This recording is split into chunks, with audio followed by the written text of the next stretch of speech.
Bonjour, bonsoir et bienvenue à Droit des réponses. Droit des réponses, c'est votre magazine dominical sur Equinox Télévision qui fait le round-up des principaux sujets d'actualité qui ont retenu l'attention de la presse au cours de la semaine qui s'achève.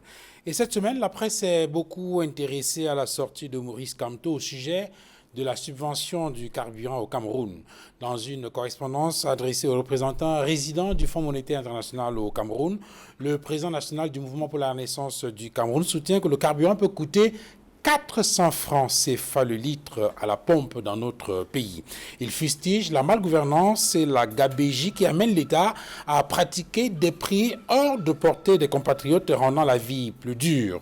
Pour illustrer son propos, Maurice Kamto prend quelques exemples. L'autoroute Yaoundé-Simalène sur 11 km engagée depuis 2014 et dont l'achèvement est prévu cette année coûte 465 milliards de francs CFA, soit 42 milliards de francs CFA le kilomètre, l'un des plus chers au monde. Alors qu'en moyenne, le kilomètre de route bitumée coûte environ 3 milliards de francs CFA au Maroc ou en Côte d'Ivoire. La canne ivoirienne, justement, a coûté 900 milliards de francs CFA, tandis que la gestion calamiteuse de la canne au Cameroun à travers les marchés de gré à gré a coûté près de 2000 milliards de francs CFA, note Maurice Kamto. Et au sujet, justement, de cette canne ivoirienne, quelles sont les grandes leçons ? Peut-on parler d'une organisation réussie? Si oui, quels sont les secrets de ce succès? Et le cas et le sacre des éléphants, alors, quel en est le secret? Politique, technique, stratégique, y a-t-il dans la réussite de la canne ivoirienne des leçons de leadership, de management qui pourraient inspirer les Africains? Non loin de la Côte d'Ivoire et toujours en Afrique de l'Ouest, le Sénégal est sur la sellette depuis quelques jours. Le président Macky Sall a été stoppé net dans son élan de prorogation du mandat par le Conseil constitutionnel. Cette juridiction a rendu une décision déclarant anticonstitutionnel le report de l'élection présidentielle initialement prévue fin février.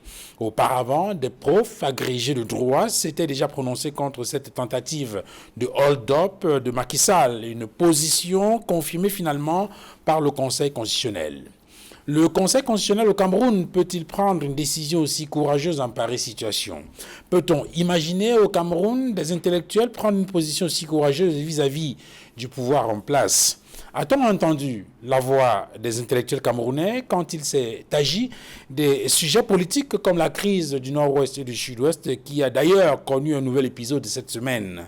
A-t-on entendu la voix des intellectuels quand il s'est agi des questions économiques et sociales comme l'augmentation du prix du carburant, les délestages entre autres? Toutes ces questions et bien d'autres constitueront la toile de fond de cette émission Droit des réponses de ce dimanche 18 février 2024. Convié au débat cette mi-journée, j'introduis tout d'abord Simon-Serge Soro. Bonjour et bienvenue. Bonjour et merci de me faire l'honneur d'être aujourd'hui votre invité. Je m'en vais demander votre indulgence pour, n'est-ce pas, adresser mes sincères condoléances à la grande famille de l'Union des populations du Cameroun qui a perdu une de ses vice-présidentes sous le nom de Marie-Monique Koyap, épouse indienne. Ces condoléances vont également à tous les patriotes, n'est-ce pas, qui habitent le grand département de la Grande Sanaga-Maritime, ainsi qu'à tous les Camerounais de bonne volonté. Merci Simon-Serge d'être venu sur ce plateau. Merci d'avoir fait le déplacement pour participer à cette émission. J'introduis Serge-Henri Kelbé. Bonjour, bienvenue. Bonjour Duval, bonjour à tous vos téléspectateurs. C'est toujours un plaisir d'être là. J'espère que nos échanges seront assez constructifs, n'est-ce pas, et informatifs pour le million de Camerounais qui nous suivent aujourd'hui. Merci. Merci d'être venu sur ce plateau. Willy Mengue, bonjour, bienvenue. Bonjour Monsieur Duval Fangois, bonjour à tous les co-discutants ici présents dans le cadre de cette émission dominicale très courue, aussi bien à l'intérieur du pays qu'à l'extérieur. Je voudrais, avec votre permission, donner un bonjour, adresser un bonjour particulier à aux femmes camerounaises et à la jeunesse camerounaise. Les femmes camerounaises et la jeunesse camerounaise pour attirer leur attention sur la nécessité pour ceux-là qui représentent la plus grande proportion dans notre démographie, les femmes et les jeunes, de s'inscrire sur les listes électorales parce qu'il faut avoir la carte d'électeur, ça se représente comme je vous montre là à la télé, la carte d'électeur, pour que vous soyez les acteurs qui soient, n'est-ce pas, en premier vue de la définition du code d'avenir. Les élections sont en vue, les femmes sont plus nombreuses que les hommes et les jeunes sont encore plus nombreux, que les femmes et les jeunes s'inscrivent sur les listes électorales pour que la masse critique soit de plus en plus importante, car 2025 est un cycle électoral crucial pour l'histoire politique du Cameroun. C'est un message du directoire national du MRC.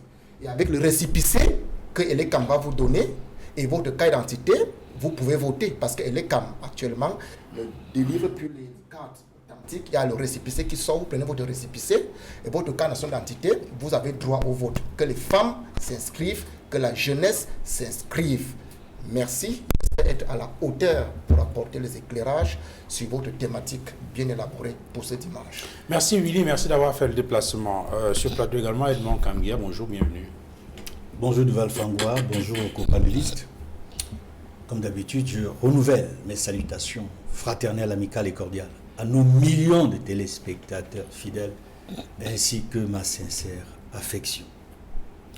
Edmond, je voudrais commencer avec vous, notamment en ouvrant sur cette correspondance que le président national du MRC a adressée aux résidents permanents du Fonds monétaire international au Cameroun. C'est une correspondance dans laquelle le président national du mouvement pour la naissance du Cameroun cherche à comprendre les mécanismes de subvention dont parle l'État du Cameroun pour ce qui est du carburant dans notre pays. Il faut rappeler qu'il y a quelques jours maintenant, on a annoncé la hausse des prix du carburant et c'est une situation qui inquiète cette formation politique qui veut avoir un certain nombre de précisions sur les mécanismes justement de cette subvention. Alors, qu'est-ce qui retient précisément votre attention dans cette lettre que le président national du MRC adresse à cette institution financière internationale? Non, ce qu'il faut dire, c'est que le président national du MRC, dans son rôle en tant que leader politique, chef d'une formation politique, notamment de l'opposition, le rôle de dénonciation, de critique envers les actions et les politiques du gouvernement qui ne fonctionnent pas normalement, mais également dans un rôle de proposition. Force de proposition également. Ce rôle est reconnu et imparti également aux formations politiques. Il faut dire que cette missive-là arrive à point nommé par rapport à une thématique qui est d'actualité sur la hausse des prix du carburant, pour laquelle les Camerounais s'interrogent, s'en inquiètent, critiquent, dénoncent et ne comprennent pas pourquoi jusqu'à ce jour, malgré les discours du gouvernement camerounais qui rappelle sans cesse que le pétrole est subventionné, mais comme par hasard, on se rend compte que le prix du carburant ne cesse d'augmenter. Et prends quelques exemples, notamment des pays qui sont tout autour de nous. Au Nigeria, le prix du super à la pompe, le litre du super, c'est 440 francs CFA. Au Gabon, 595 francs CFA. En Guinée équatoriale, 570 francs CFA. Au Tchad, 518 francs CFA. Au Cameroun, 840 francs CFA. Pour le prix du super. Pourtant subventionné. Pourtant subventionné. C'est là où on ne comprend pas. Est-il véritable? Est-ce que le carburant du Cameroun est véritablement subventionné ou pas? Il y a tout un débat là-dessus. Beaucoup estiment que le pétrole camerounais, le carburant du Cameroun n'a jamais été subventionné. Et beaucoup d'intellectuels penchent dans ce sens-là. D'autres estiment, notamment ceux proches ou du parti au pouvoir, disent qu'il y a effectivement une subvention qui a été chiffrée récemment d'ailleurs par le chef de l'État lui-même à 1000 milliards de francs CFA. Et si tel était le cas, on ne comprend pas pourquoi, malgré cette subvention, le prix ne fait qu'augmenter. Dans un contexte socio-économique où le pouvoir d'achat du Cameroun ne cesse de baisser, où le pouvoir d'achat est très bas, où le panier de la ménagère est de plus en plus squelettique, on ne comprend pas. Et cette adresse qui est faite véritablement à une structure, le Fonds monétaire international, vous savez que le Cameroun est pratiquement sous surveillance du Fonds monétaire international, qui veille, qui surveille l'action du gouvernement dans la mise en œuvre de sa politique budgétaire pour le ramener à l'ordre en quelque sorte, l'amener à s'ajuster. Parce que n'oublions pas, ça fait bientôt une vingtaine, trentaine d'années, on a été sous ajustement structurel, la pilule a été très amère, on ne souhaite pas revenir à ça. Parce que curieusement, on se rend compte que le contexte depuis quelques années ressemble étrangement à ce que nous avons vécu au Cameroun dans les années 90. On était sous ajustement structurel. Où on a connu une double baisse des salaires en 1993, où on a connu des situations drastiques, baisse du nombre de fonctionnaires, et on a vu comment ça a impacté négativement sur la société camerounaise. Et lorsqu'on écoute les acteurs de la société civile, ils estiment qu'on risque de se remettre, de se retrouver pratiquement dans le même engrenage. Il faut rappeler que les syndicats des transporteurs, par exemple, viennent d'annoncer qu'il va y avoir un réajustement des prix des transports interurbains, périurbains, entre autres.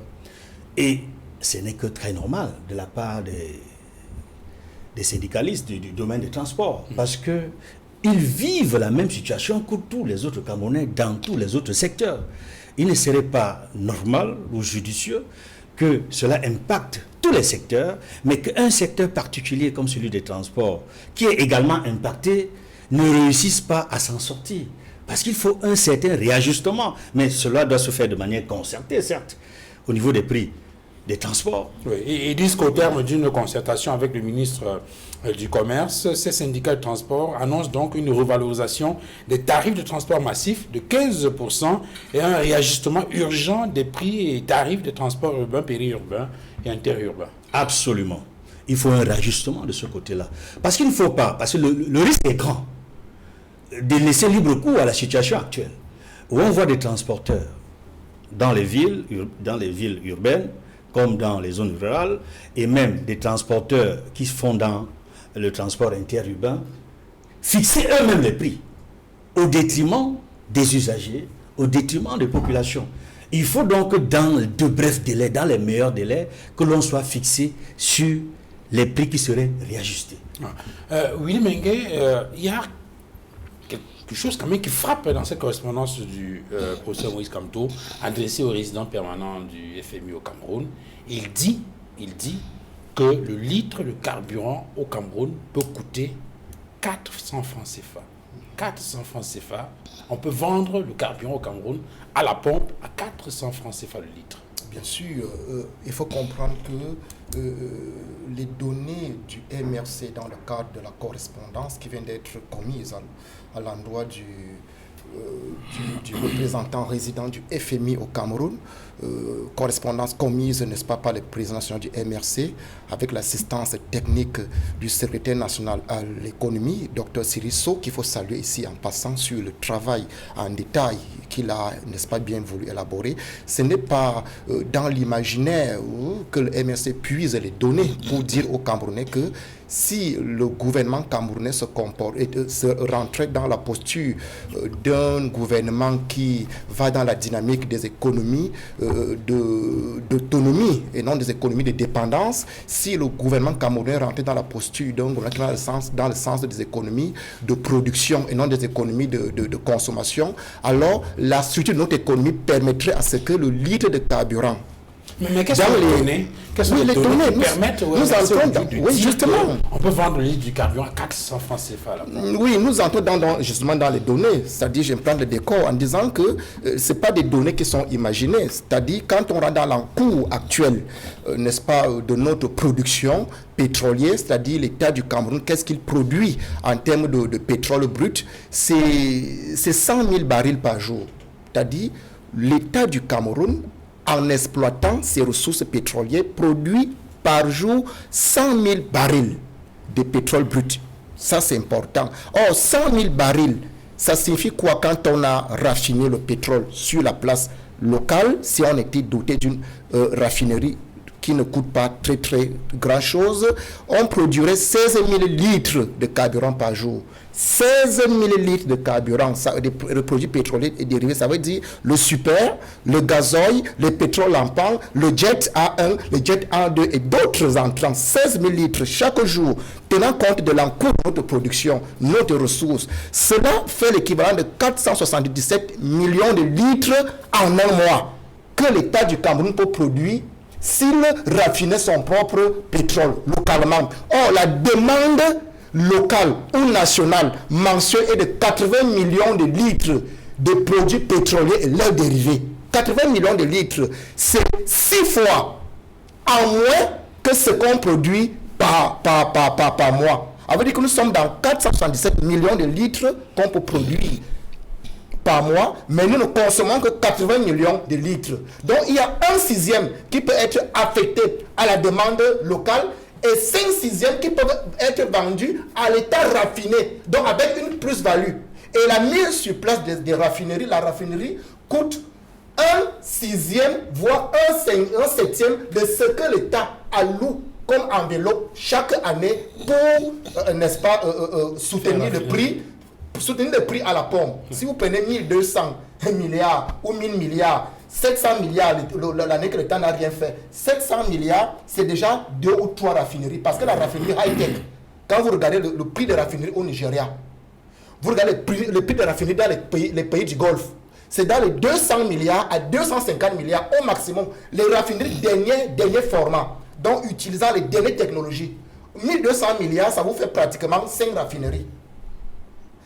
Donc le MRC, en présentant ces chiffres, voudrait que les Camerounais comprennent qu'il n'est pas question pour nous d'avoir aujourd'hui un prix du carburant qui va 2 fois que celui qu'on aurait dû avoir si notre économie était structurée à être une économie de production et non une économie de consommation. À orienter le pays vers une économie non pas de dépendance, donc extravertie, mais vers une économie d'autonomie. Donc nous avons la capacité et la logistique, les ressources financières nécessaires pour que les 1000 barils que nous produisons par jour puissent être transformés sur place et permettre à ce que les 80 millions de litres dont nous avons besoin chaque mois puissent être consommés et vendus à 400 francs. Les 400 francs là, ce n'est pas le prix dans les villes de Yaoundé et de Douala. 400 francs, c'est le prix dans les villes départementales et régionales. Parce que Yaoundé et Douala pourront avoir un prix qui soit en dessous de 400 francs. Dans les 385 ou 390 francs.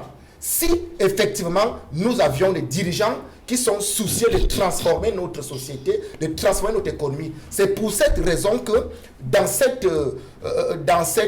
ce missile Tomahawk, les missiles Tomahawk sont ce que les États-Unis ont utilisé en Ukraine, l'équivalent des Iskander que les Russes utilisent, que les États-Unis ont utilisé dans la première guerre du Golfe, c'est-à-dire contre l'Irak. Les Iskander, ce sont ce que les Russes utilisent contre l'Ukraine dans ces missiles que le MSC adresse au FMI. Le FMI qui, dans sa responsabilité originelle et statutaire, doit assister les économies en voie de développement en matière de pensée. C'est la tutelle technique, c'est-à-dire quand vous êtes en dérapage, il revient au FMI, au Fonds monétaire international, de vous orienter, de vous assister. C'est un devoir d'assistance technique pour que la croissance économique puisse avoir les indicateurs haussiers. Or, le FMI semble avoir un regard de complaisance, un regard d'admirateur face au dérapage. Aujourd'hui, la société camerounaise se retrouve dans les conséquences de ce que moi j'ai l'habitude d'appeler une gouvernance de clandestinité. Parce que le prix du pétrole qui augmente, c'est les embuscades qu'entraîne une gouvernance de clandestinité. C'est-à-dire l'ordre de 422 se comporte dans la structure de son économie comme de la clandestinité, des gens qui ne savent pas où ils vont et qui font dans la non-conformité. Donc, nous pouvons avoir un litre de carburant à 400 francs si on transformerait nos 100 000 barils par jour avec une raffinerie qui nous coûterait moins de 250 milliards. Alors, Serge-Henri Kelbey, cette hausse du prix du carburant est présentée par un certain nombre d'acteurs de la société civile et même des acteurs politiques comme potentiellement explosive. Et d'ailleurs, cela semble être confirmé par la dernière sortie du ministre de l'Eau et de l'Énergie. Vous vous souvenez qu'il y a quelques jours, il a adressé une correspondance à Eneo pour mettre en garde cette société contre les risques d'explosion sociale que pourrait entraîner, n'est-ce pas, ces coupures intempestives d'électricité. Il faut se souvenir que depuis quelques semaines maintenant, c'est assez difficile d'avoir l'énergie de façon permanente et le ministre de l'eau adresse une correspondance, je crois que c'était en date du 9 février, et il dit de façon précise, il expose d'abord les inquiétudes de l'État face aux coupures intempestives du courant de ces dernières semaines au Cameroun, et il instruit Eneo, n'est-ce pas, de veiller à la disponibilité de la pleine capacité des centrales thermiques et des barrages hydroélectriques en attendant la mise en service du barrage de Nactigal. Mais ce qui retient un peu plus l'attention, c'est cette phrase de Gaston Elunou Essomba qui rappelle à Eneo que la privation d'électricité à la population peut engendrer des troubles sociaux pour lesquels la responsabilité de l'entreprise en charge de la distribution et la commercialisation d'énergie électrique sera pleinement engagée. Oui, Duval, vous faites bien de poser cette problématique ici à la télé. Ça veut dire que le gouvernement, visiblement, est très inquiet. Non seulement il y a cette affaire de hausse de prix du carburant, mais les coupures intempestives d'électricité peuvent être potentiellement chrysogènes. Le gouvernement suit la situation sociopolitique et économique du Cameroun. Et vous faites bien parce qu'une bonne partie de Douala 5e est dans le noir depuis pratiquement 6 heures et c'est devenu légion. Je vais répondre à cette question, mais permettez-moi en quelques secondes, peut-être 10 ou 15 secondes, de revenir sur ce que disait M. Willy Ming tout à l'heure sur le plateau, représentant du MRC. Monsieur Fangwa, vous voyez toujours, le MRC est toujours dans ses rêveries, dans ses élucubrations. Vraiment, ce que Willy Ming vient de dire, qu'il appelle missile, c'est un coup de pétard.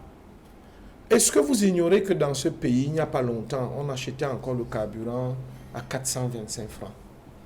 Ne vous mêlez pas les pédales ou ne vous mêlez pas les chevaux. Ce que vous dites est vrai quelque part, mais dans l'excessif, dans l'exagération, vous dites tout faux. L'État du Cameroun, lorsqu'il vend son pétrole brut, fait des réserves.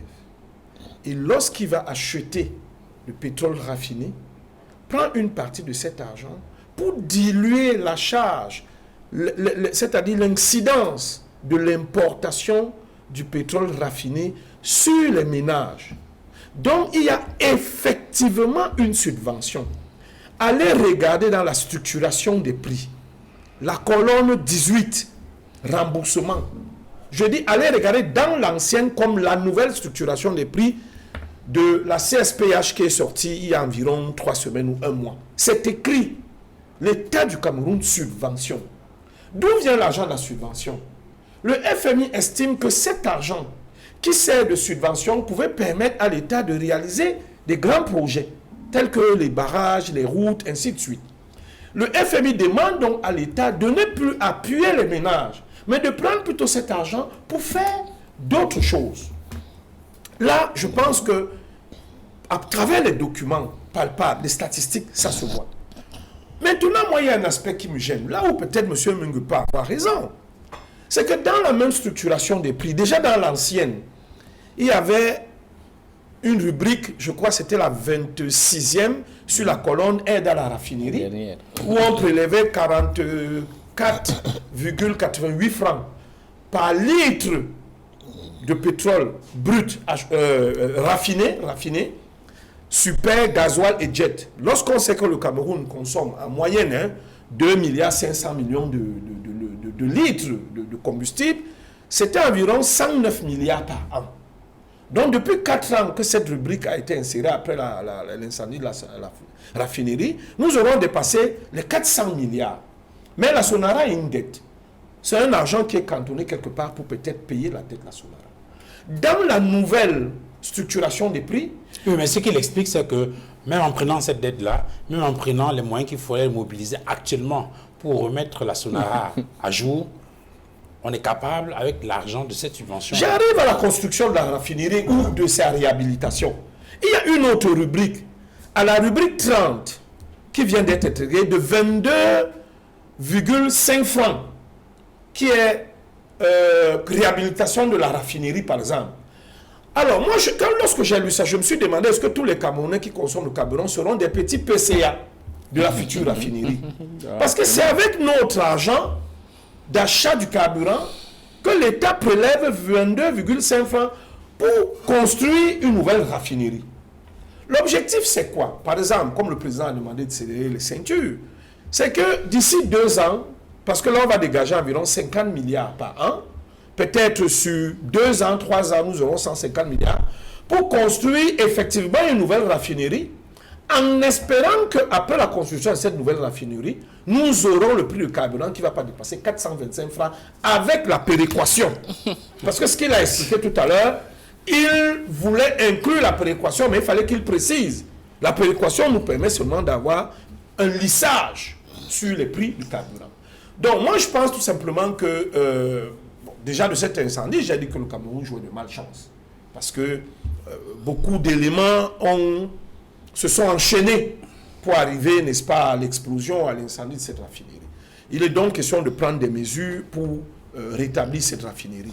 La grosse question, qu'est-ce qu'on fait de l'argent déjà connecté depuis 2019?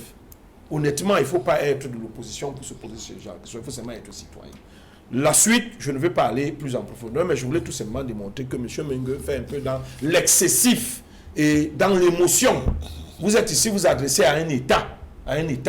Et comme je parle d'État, je viens vers vous pour parler pour répondre à la question que vous avez posée. Déjà, je l'ai précisé que le professeur Kamto n'a pas qualité à demander des comptes au FMI. Il n'a pas qualité. C'est comme si vous allez à une banque. Vous êtes dans une association. Vous êtes membre d'une association. Vous n'êtes pas signataire du compte bancaire. Vous venez devant le gestionnaire, lui dit, je veux connaître combien il y a dans notre compte. Vous n'êtes pas signataire. Donc, pour ça, M. Kamto, attendez. Vous connaissez le sens Monsieur Willy Mengue, je vous dis que le professeur Kamto n'a pas... République. En tout cas, je suis en train de répondre à une question de M. Fangwa. En tout cas, votre débat, vous avez dû commencer par là, parce que ça, c'est la forme. Vous avez répondu sur le fond. Le sens de la République. Willy Mengue, s'il vous plaît. Vous avez commencé par le fond et vous avez indiqué qu'il y a des éléments pertinents. C'est ça que nous retenons. Oui, c'est ce que j'essaie de dire. Mais il se mêle les chevaux. Oui, ça, on l'a retenu. Deuxièmement, pour continuer, je vous dis que M. Kamto n'a pas qualité. Il est mal conscient. On a compris, c'est Henri. Alors maintenant, il le fait comme il a dit qu'il assumait ne pas aller aux élections de 2020. La complaisance du... Je vous interromps et puis je retire la parole. Je vais répondre à Duval sur l'électricité. Okay. Monsieur Fangwa, pour revenir à l'électricité, ce que je vais dire, parlons de la correspondance du ministre Gaston Ilundu Issomba, ministre de l'eau et de l'énergie. Vraiment, je suis embarrassé. Je suis embarrassé parce que le ministre ne devait même pas arriver à sortir cette correspondance. C'est pas à lui d'être le premier rempart. Mais monsieur Duval Fangwa, il y a des institutions. Il y a un régulateur. Nous avons l'ARCEL au Cameroun. Je pense à son ancien DG, M. Jean-Pierre Kédi, à son âme, Sanet Allé, qui était un monsieur de poigne et un travailleur. Que fait le régulateur? C'est à l'ARCEL d'intimer à Eneo de produire l'électricité qui lui est demandée dans le cahier de charge. Le ministre vient après. Regardez comment ça se passe dans les télécoms. Dans les télécoms, vous avez l'ART qui instruit et qui demande et qui fait même des réunions, des ultimatums à Orange, sans publicité, MTN. Et le ministre, après, sort des sanctions. Ok. Mais au Cameroun, vous n'allez jamais voir des sanctions sur Eneo. Ok, ça c'est sur la forme. Oui. Maintenant, sur le fond, est-ce que cette correspondance est pertinente? Parce que quand vous parcourez, le ministre est en train de mettre en garde Eneo pour dire, si jamais il y a des troubles sociaux liés, n'est-ce pas, aux difficultés d'approvisionnement en énergie électrique, vous serez pleinement responsable. Est-ce que ça c'est pertinent? Non, Duval, techniquement, il faut mettre les choses sur la table. Je vous dis qu'à l'heure actuelle, Eneo, en ce qui lui concerne, toutes ces infrastructures fonctionnent. Les infrastructures qui ne fonctionnent pas n'appartiennent pas à Eneo. Ce sont les installations de Globelec. KPDC, ce n'est pas Eneo. Eneo est un concessionnaire qui achète toute l'électricité produite. Donc, si l'État du Cameroun a eu maille à payer les factures cumulées de Globelec, qui est quelque part une filiale d'Actis, le même Actis se retrouve comme actionnaire à Eneo, ils se disent que nous n'aurons plus de moyens de pression pour que l'État du Cameroun nous paye. étant donné que la CAN est passée, les fêtes de fin d'année sont passées, si maintenant nous mettrons les centrales à marche... C'est Henri Kelbey. Pour que le citoyen comme lambda qui nous écoute comprenne très bien, je prends un exemple.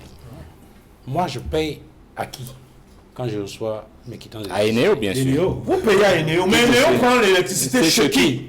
Est-ce que ça m'intéresse, moi? Non, mais Eneo ne peut pas vous donner plus que ce qu'il reçoit. Eneo n'aura pas quand l'État du Cameroun précise que il y a des risques de troubles là. Ça le regarde. Mais bien sûr, écoutez. Et que pour cela, il faut que Eneo s'organise pour produire je vais vous dire de manière simple. Oui. C'est l'État du Cameroun qui apporte des solutions. Et dans ces solutions, l'État du Cameroun a opté pour une production de l'électricité dans le mix énergétique, c'est-à-dire hydroélectricité, gaz et thermique.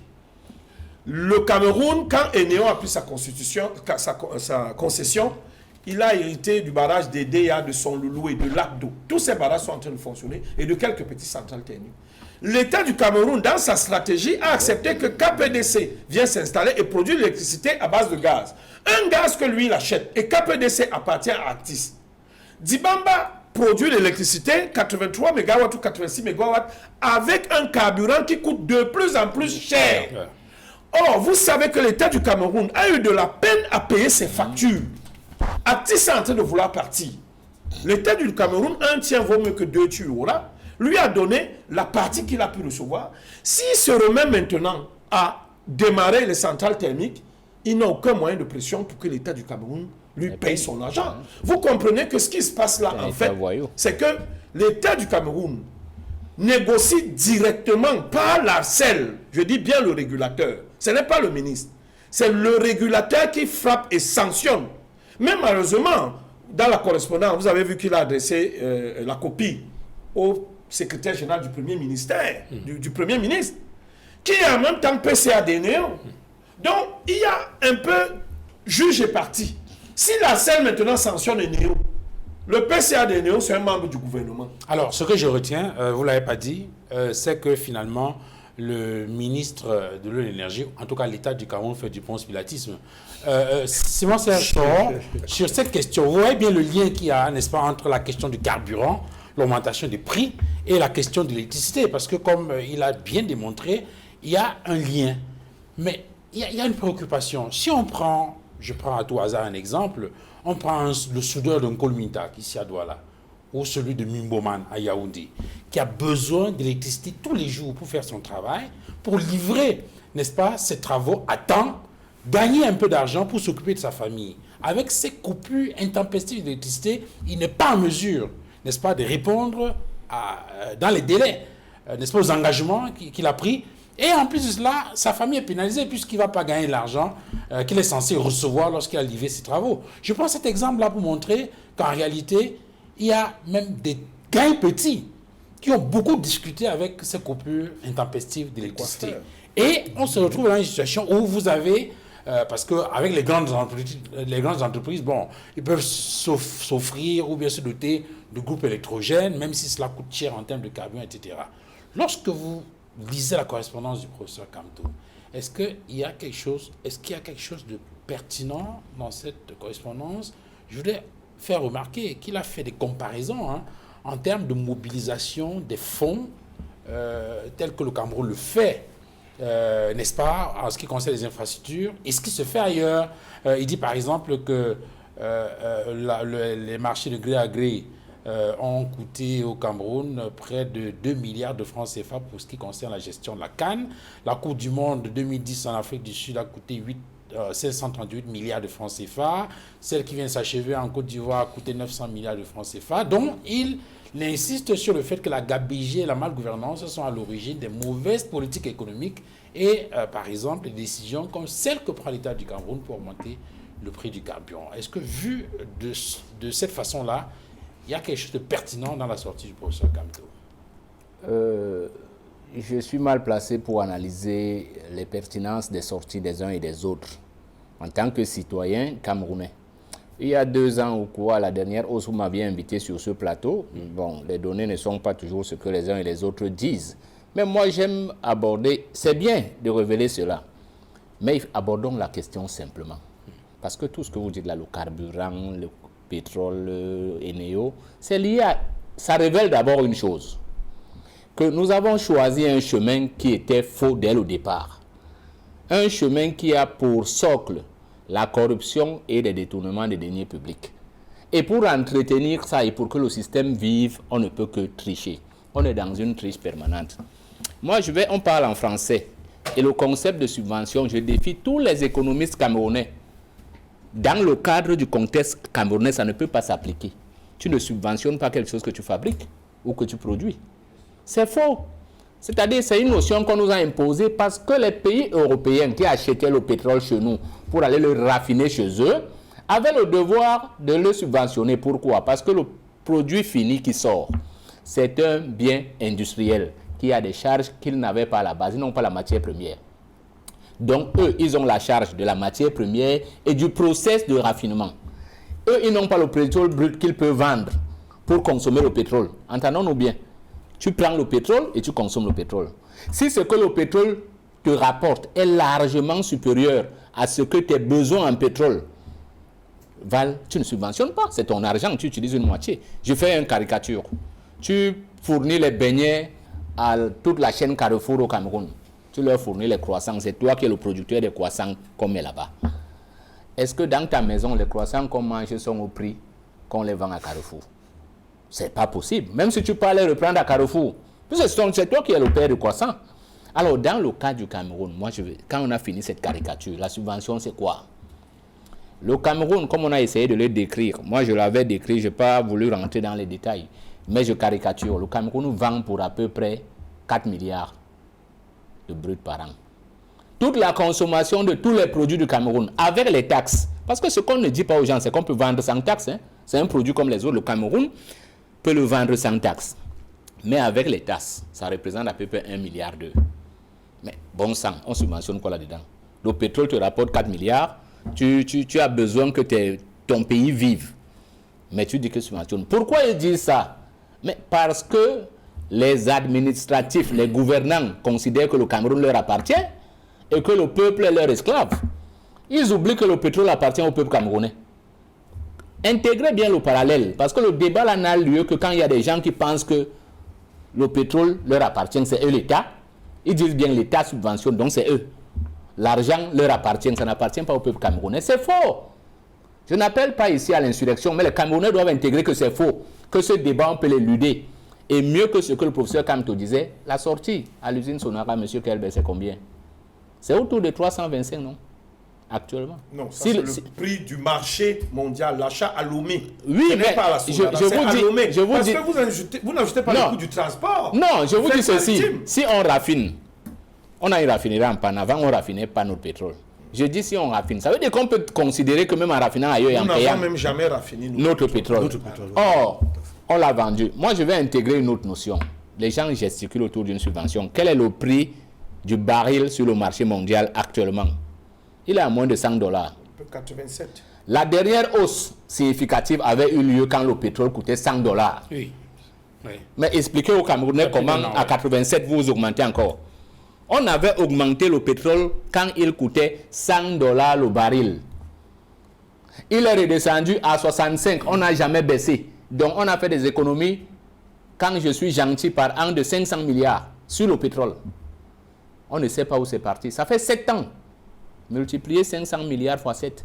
Donc, c'est une grosse arnaque des amis de M. Kelber, UNCRDPC, qui avaient choisi de fonctionner dans la mafia coloniale qui commande le monde. Parce qu'il faut l'intégrer. Quand vous choisissez de marcher avec, et c'est ça que le professeur Maurice Kamto devait comprendre, tu ne peux pas écrire à ton bourreau pour lui demander de venir résoudre tes problèmes. Le FMI vit du vol des pays pauvres. Le FMI n'est pas là pour vous aider, je suis désolé, M. Mengue. Le FMI ne vous donne même pas les ordres. Ce que le FMI a dit là, le Cameroun peut refuser. Sauf que quand tu es mendiant, tu ne peux plus rien. C'est nous qui avons choisi d'être mendiants. On n'a pas besoin du FMI. Si on réduit le niveau de vie de tous nos ministres, vous savez combien coûtent les 64 ministres du Cameroun par an? Mettez 1 milliard chez chacun, vous savez qu'ils prennent ça. 64 milliards, ça fait quoi chez eux? Pourquoi on donne 64 milliards des individus improductifs? J'ai au moins 6 ou 12 ministères qui ne servent à rien au Cameroun. Ne les citez pas, s'il vous plaît. Je ne vais pas les citer, même si je pense quand même au ministère du Développement rural. Je n'ai jamais vu le décollement. Alors, ce que nous disons là, c'est l'incurie. C'est l'incapacité intelligente, je ne parle pas d'intellectuel, à remettre en cause quelque chose qu'on sait faux. Regardez comment nous sommes aptes à apporter des idées quand il s'agit des pays des autres. On commence à leur dire qu'ils ne savent pas faire A, ils ne savent pas faire B, ils ne savent pas faire C. Mais nous sommes incapables nous-mêmes à nous prononcer sur les débats. Et là, M. Kamto a raison, on peut construire une raffinerie. On peut construire 2, on peut construire 3. Mais pourquoi on traîne depuis les indépendances? Mais simplement parce qu'on a accepté d'être sur un ordre colonial et on exécute et on est des sous-préfets et puis on attend. Deuxièmement, il faut que les citoyens, parce que contrairement à ce qu'on peut, la lettre du ministre, mais j'espère qu'on ne va pas le poursuivre pour incitation à la rébellion. Parce que le fait de dire que le peuple, c'est peut-être une manière de dire au peuple, soulevez-vous, parce que nous, parce que ce qu'on ne dit pas, c'est qu'on veut chasser Eneo. Oui, mais les amis de M. Kelbe pensent maintenant qu'ils peuvent reprendre Eneo. Et de la mauvaise manière. Par terre, non, c'est pas ça. C'est que Atis est en train de se désengager, n'est-ce pas? Mais les premiers actionnaires étaient partis, non, ça fait quoi? Ils sont à la bourse, ils vont vendre, quelqu'un d'autre achète. Parce que le problème que M. Kelbe vous a détaillé sans aller dans le pouce, c'est que c'est le Cameroun qui produit son électricité. Eneo est le distributeur, c'est le commerçant. Quand il n'a plus de produits, vous ne pouvez pas l'arrêter. Puisque s'il nous coupe le courant, la facture sera nulle. Non, Eneo aussi est producteur. Sur les parties que le Cameroun a construites. Voilà. Mais jusqu'à présent, les entretiens, on a même une société chargée du transport qui n'a pas. Et c'est quand les câbles se coupent qui doit les réparer. C'est pas Eneo. C'est pas Eneo. Je suis désolé, les trucs brûlent tous les jours. C'est parce que dans ce pays, n'est-ce pas, la mise à la hauteur de la production en tant que république pour le service du peuple ne fait pas partie du logiciel de ceux qui nous gouvernent. Les gouvernants camerounais pensent que le Cameroun leur appartient et que le peuple est leur esclave. Or, c'est ce que l'UPC se vertit depuis à dire au peuple camerounais. On nous appelle population parce qu'on ne veut pas qu'on ait la conscience de peuple. Parce que quand vous avez la conscience de peuple, la mauvaise loi qui avait été prise antiterrorisme, je suis tout à fait maintenant gêné de ce qui est arrivé à un de mes amis qui est votre confrère. Et dans une discussion en aparté, je lui disais que c'est une mauvaise loi. Il me disait non. Là, voilà. C'est-à-dire, si vous dites aux Camerounais de regarder leurs droits et les défendre, on peut vous accuser d'incitation à la rébellion et au soulèvement. Alors que c'est de ça qu'il s'agit là. Le ministre est en train de dire à Eneo, en disant au peuple de manière indirecte que comme Eneo dérange, l'a bougé. Mais ce n'est pas de son droit. Ce n'est pas à lui de menacer une entreprise qui fait son travail. Si l'entreprise a des problèmes, comme vous l'avez dit, il y a des services techniques. Mais comme nous sommes dans le trafic d'influence en permanence, le ministre veut user du trafic d'influence pour pousser peut-être Eneo à faire ce qu'il sait pertinemment qu'Eneo n'a pas les moyens de faire parce que l'État est en débat et que l'État a failli. Alors, Edmond, sur cette question, pour sortir de cette correspondance de M. Moïse Kamto et rentrer peut-être dans un autre sujet, il indique qu'au Cameroun, le kilomètre de route bitumée est le plus cher au monde. Il prend l'exemple de l'autoroute Yaoundé-Malin. Sur 11 km, il faut rappeler que ça fait 10 ans qu'on a engagé la construction de cette autoroute qui, en principe, doit être livrée cette année. Il dit que le professeur Kamto dit que ça coûte 465 milliards de francs CFA. Et lorsqu'on fait le ratio, ça veut dire que le kilomètre de route bitumée, c'est dans les 42 milliards. Alors que dans d'autres pays comme le Maroc ou la Côte d'Ivoire, ça coûte environ 3 milliards de francs CFA. C'est ce qui nous amène justement en Côte d'Ivoire. Vous savez qu'en Côte d'Ivoire, on dit que la canne a coûté 900 milliards de francs CFA. Je ne vais pas faire le rapprochement. Et qui l'ont gagné? Oui, justement, on est en train d'y aller. Dans le cas du Cameroun, il semble que tout ce qui a tourné autour de l'organisation de la canne, c'était environ 2000 milliards. Bon, d'autres parlent de 3000 milliards. Mais ce qui se passe avec la Côte d'Ivoire, c'est qu'il y a eu environ 1000 milliards qui ont été mobilisés avec des infrastructures qui ont été construites. Il y a des stades qui ont été rénovés. Il y a des stades qui ont carrément été construits, comme le stade de Pimbe, de la Sandraman Ouattara. On a bien vu tout ce qu'il y a eu autour de ce stade-là et finalement la décision qui a été prise par le président lorsqu'il y a eu un incident à la veille d'un match, je crois, avec le Cameroun. Après une rallonge budgétaire qui avait été accordée au ministre des Sports de l'époque, on a vu que le président a balayé dans le gouvernement et le Premier ministre et le ministre des Sports. Il a mis en place une nouvelle équipe et il a chargé le Premier ministre chef de gouvernement de s'occuper personnellement de ces départements de sport et de préparer la CAN. Et on a vu la CAN arriver. Tous ceux qui ont été en Côte d'Ivoire disent qu'ils ont été émerveillés par la qualité des infrastructures routières. Et cette CAN qui a commencé mi-figue, mi-raisin, on se souvient de cette déculottée de la Côte d'Ivoire face à la Guinée équatoriale et tout ce que ça entendait comme tristesse chez le peuple ivoirien. Et le lendemain, il y a eu une décision forte qui a été prise concernant le staff technique, qui a été complètement remise à plat, qui a reboosté le moral des joueurs, faisant confiance à certains joueurs qui avaient été mis sur le banc de touche depuis le début de la compétition, et les résultats sont là. Pour vous, quels sont les secrets de cette réussite ivoirienne? Oui, avant de revenir sur les secrets de la réussite ivoirienne, je vais dire un dernier mot peut-être sur la thématique précédente et rappeler qu'en son temps, il y a une dizaine d'années, au Cameroun, le chef de l'État a accordé une interview qui a été diffusée au quotidien gouvernemental. Je veux parler là, par exemple, du train de vie de l'État. Il disait, en ce qui concerne les ministres, que j'ai 15 ministres. Le reste, ce sont des fonctionnaires que j'ai ennoblis. Si nous avons une soixantaine de ministres aujourd'hui, en réalité, Paul Biya lui-même reconnaît qu'il n'a que 15 ministres. Le reste, ce sont des fonctionnaires qu'il a lui-même ennoblis. Cela signifie quoi? Si véritablement l'État de Cameroun et son gouvernement avaient la volonté de réduire le train de vie de l'État, on réduisait le gouvernement à 15 ministères. La preuve, regardez en France ou dans d'autres pays européens, le nombre de gouvernements, c'est entre 15 et 20. Entre 15 et 20. C'est-à-dire, Paul Biya lui-même sait qu'il n'a que 15 ministres.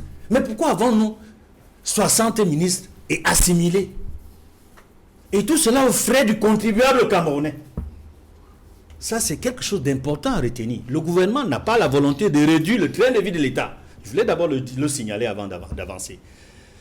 Et par rapport au pétrole dont on a parlé ici, on a évoqué le raffinage possible de notre propre pétrole, qui nous permettrait non seulement d'avoir, de produire, de consommer un pétrole de très bonne qualité, parce que c'est reconnu par tous les experts dans le monde, nous avons un prix de très bonne qualité, mais cela permettrait à l'usager de payer un carburant qui oscille entre 300 francs et 400 francs, moins de 500 francs, comme en Guinée équatoriale, comme au Gabon, comme dans d'autres pays voisins.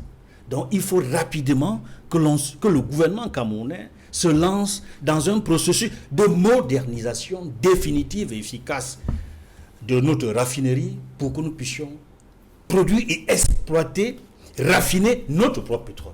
Maintenant, pour rentrer en Côte d'Ivoire, la Côte d'Ivoire, qu'on appelle également la belle famille, pour diverses raisons sur lesquelles je ne reviendrai pas, a organisé la Coupe d'Afrique des Nations de fort belle manière et l'a remportée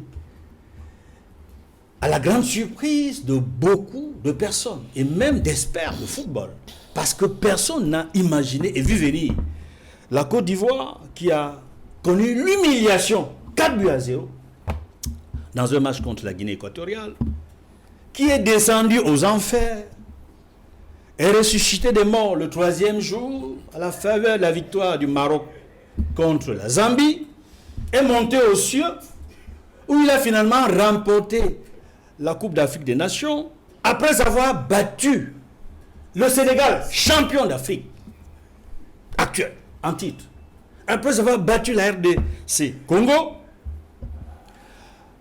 après avoir ravi la vedette au Cameroun, avoir confisqué le Hemley qui appartenait aux Camerounais, le mental que l'on connaissait au Cameroun a disparu et rentré dans la belle famille. La Côte d'Ivoire, qui a organisé, il faut le dire, et ça c'est Motsepe, Patrice Motsepe, le docteur, Patrice Motsepe, le président de la CAF, l'a dit lors de l'une des conférences de presse, que c'est la meilleure CAN qui a été organisée dans l'histoire des CAN en Afrique. Il dit qu'il n'est qu'à sa deuxième CAN pour le moment qu'il a organisé, que la CAF a organisé sous sa présidence au Cameroun, et puis en Côte d'Ivoire.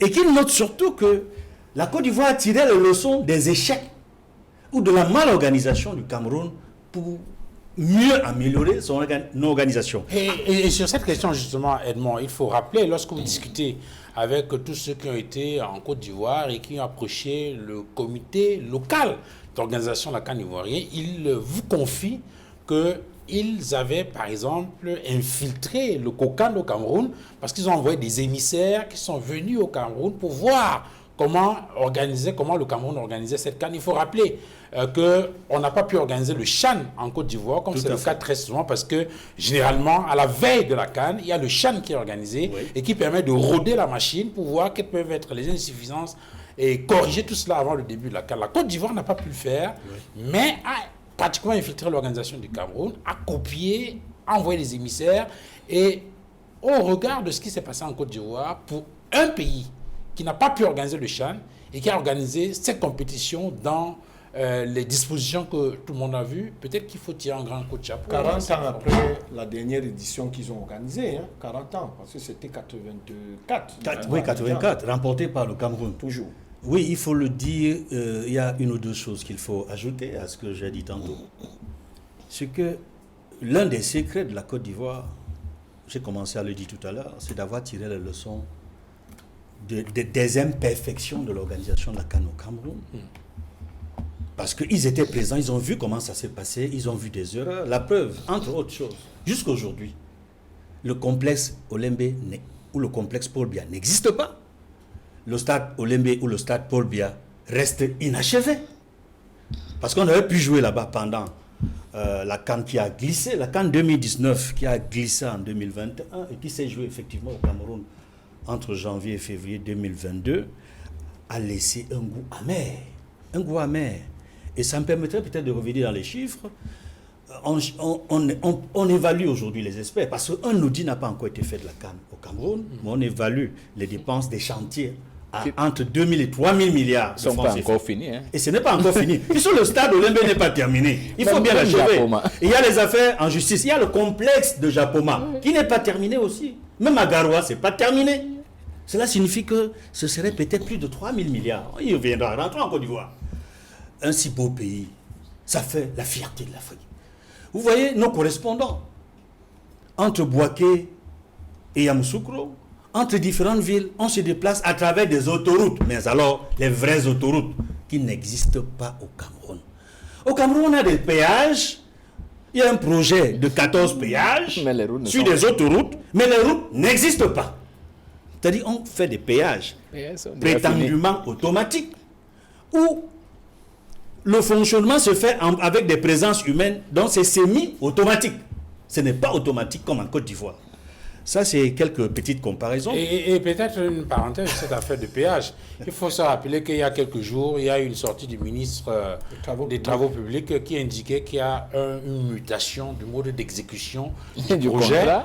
Une mutation du mode d'exécution du projet de construction. On va dire un mot dessus. Des 14 péages automatiques qui étaient au départ en PPP. Oui. Et qui doit muter maintenant.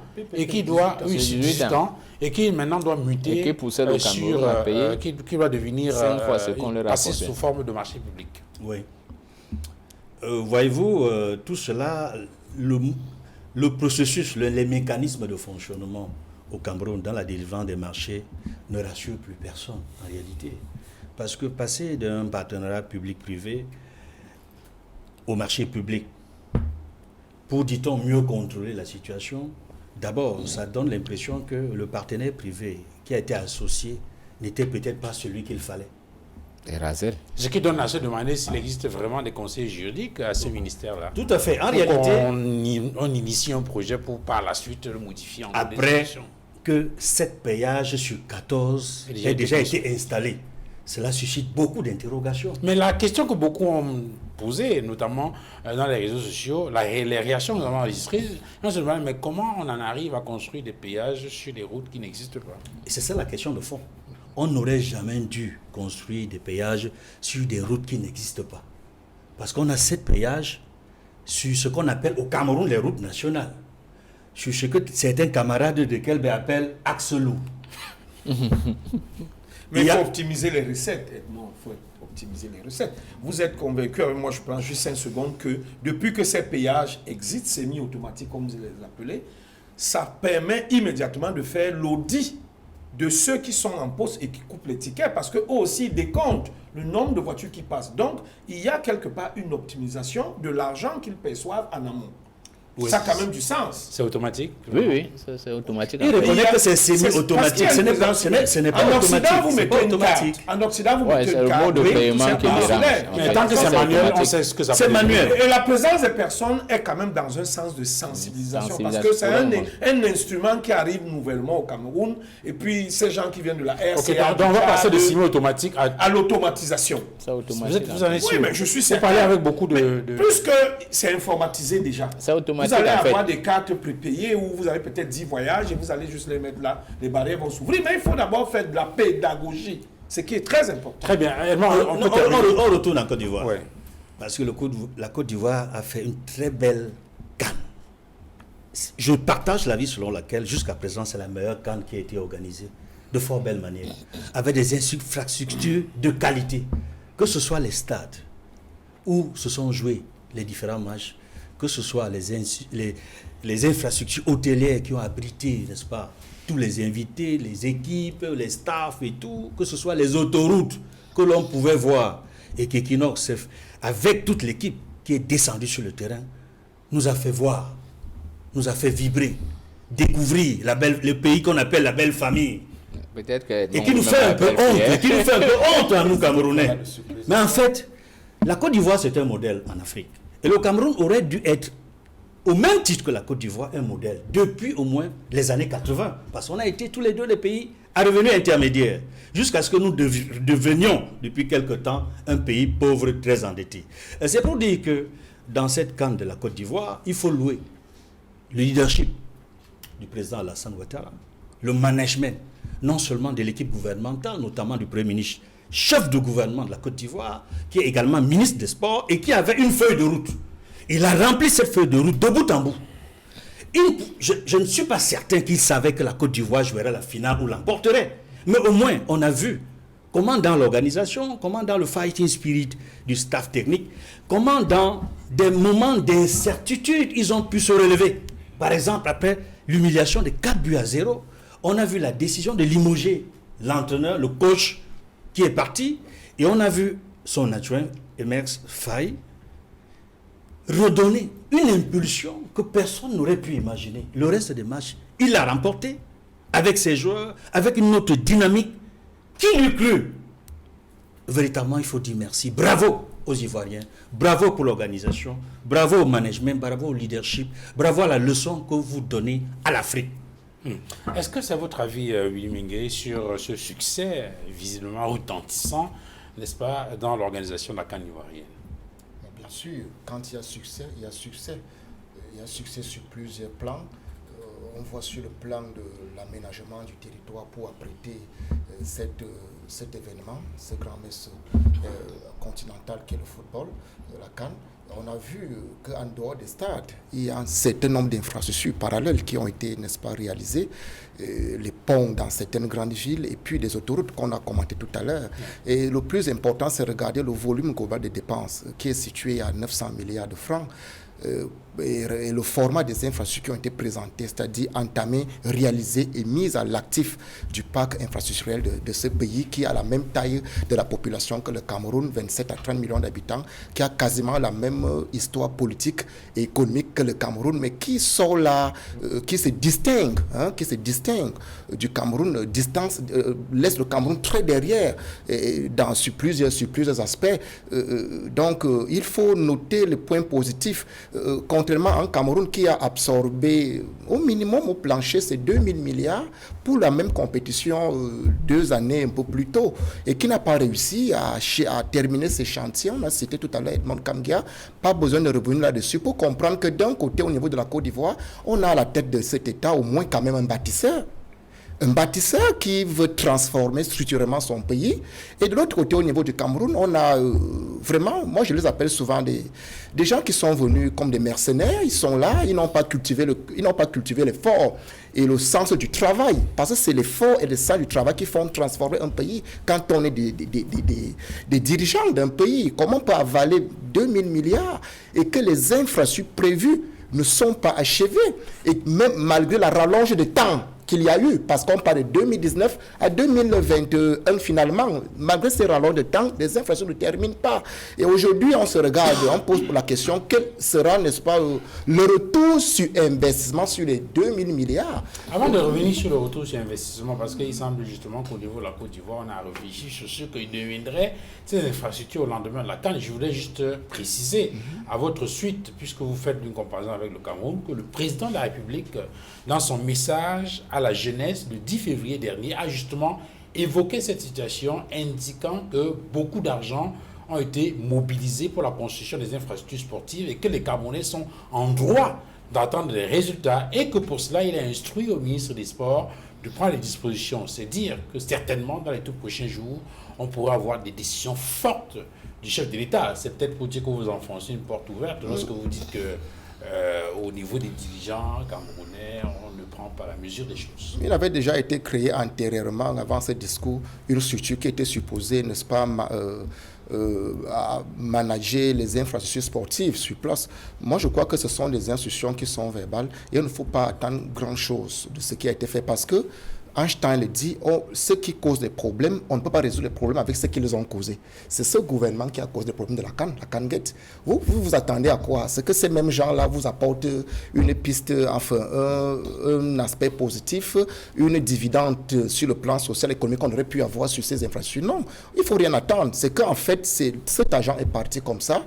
Et peut-être quelqu'un d'autre, c'est-à-dire notre ordre politique, viendra peut-être fouiller pour que la lumière soit faite, pour nous expliquer comment on a pu engloutir 2000 milliards sans terminer les projets. Comment est-ce que... Vous parlez tout à l'heure de l'après-CAN et je crois, c'est lorsque je vous ai interrompu, vous parlez, je crois, de l'après-CAN et de comment la Côte d'Ivoire pourrait s'organiser pour que ces infrastructures puissent continuer à survivre au lendemain de la CAN.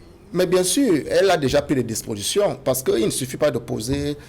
Vous voyez, les stades, ça coûte cher. Quand vous voyez le format des stades là, même le stade à Dola, c'est un grand stade, ça coûte cher. 50, je crois que c'est dans les 50 milliards. Quand on a essayé de regarder les chiffres, c'est beaucoup d'argent. Il faut donc réfléchir que la CAN ne dure qu'un mois. Mais après la CAN, il faudrait bien qu'on exploite ces infrastructures-là pour que l'économie puisse tirer les dividendes conséquents. C'est dans ce sens-là qu'on aménage un pays. Quand vous voyez Olembe, moi je suis dessus de Yaoundé, Olembe a été transformé à... C'est des petits bandits là qui vivent à Olembe, c'est-à-dire des petits gars là. C'est eux qui sont à Olembe. C'est une poubelle. Ne jetez pas un coup d'œil quand vous passez. Ça ne ressemble à rien. C'est les allures d'un projet abandonné, pas différent de ce qui s'est passé au Gabon en 2017. C'est-à-dire, on va voir des stades, cet Olembe qu'on voit là, on va voir des arbres pousser. Même l'entretien, c'est un problème. Donc, c'est une gouvernance vraiment, je vous l'ai dit, de clandestinité qui n'est pas objective et qui, en fait, n'a qu'une seule motivation, essayer de satisfaire les alliés politiques en créant des projets, en mobilisant des ressources publiques à travers des projets qui n'ont pas une conséquence directe sur le social. C'est la même chose avec la taille de notre gouvernement à laquelle M. Edmond a fait allusion tout à l'heure. Quand on a 65 ministères, ce n'est pas pour l'efficacité du gouvernement, ce n'est pas pour qu'il y ait des indicateurs de performance de l'État, ou du moins dans les services sociaux qu'on attend. Non, c'est pour satisfaire les alliés politiques et pour que chacun puisse avoir sa part de cacaoyère. Il faut sortir un tel ordre politique, on le dit, en 2025 doit être déconnecté de notre système. Il faut le jeter, j'ai envie de dire, dans la poubelle de l'histoire pour donner la chance à ceux qui pensent positivement pour ce pays. Aujourd'hui, on regarde la Côte d'Ivoire avec admiration. Pas seulement sur le plan de l'organisation de ce football, même sur la production de cacao. Vous croyez qu'on regarde la Côte d'Ivoire et le Cameroun, c'était la même chose dans les années 80, mais regardez la Côte d'Ivoire aujourd'hui. Qu'est-ce que le cacao sont les interventions du cacao dans l'économie de la Côte d'Ivoire? On ne s'amuse pas. C'est plus de 1200 grands producteurs. C'est plus de 2,2 millions de tonnes chaque année au port d'Abidjan. Au Cameroun, c'est à peu près dans les 300 000 tonnes. C'est-à-dire, regardez, on va admirer la Côte d'Ivoire sur tous les plans parce qu'elle, au moins, elle a eu des bâtisseurs. Nous n'avons pas encore eu la chance d'avoir des bâtisseurs. C'est pour cela que nous, on milite pour une alternative.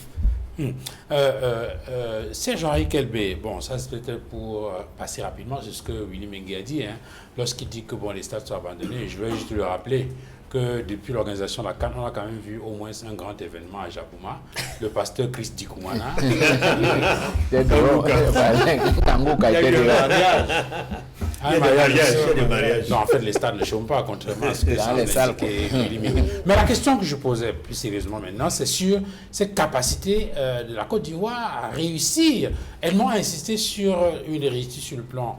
Il a salué le management, il a salué le leadership, non seulement de son président, qui a su à des moments précis prendre des décisions salutaires pour l'organisation de la CAN, ou encore des décisions salutaires qui ont été prises lorsque les éléphants ont été en difficulté contre la Guinée équatoriale. On a vu qu'on a balayé le staff, on a mis en place une nouvelle équipe qui a redonné un nouveau souffle à cette équipe-là, avec des anciens qui ont été rappelés au service.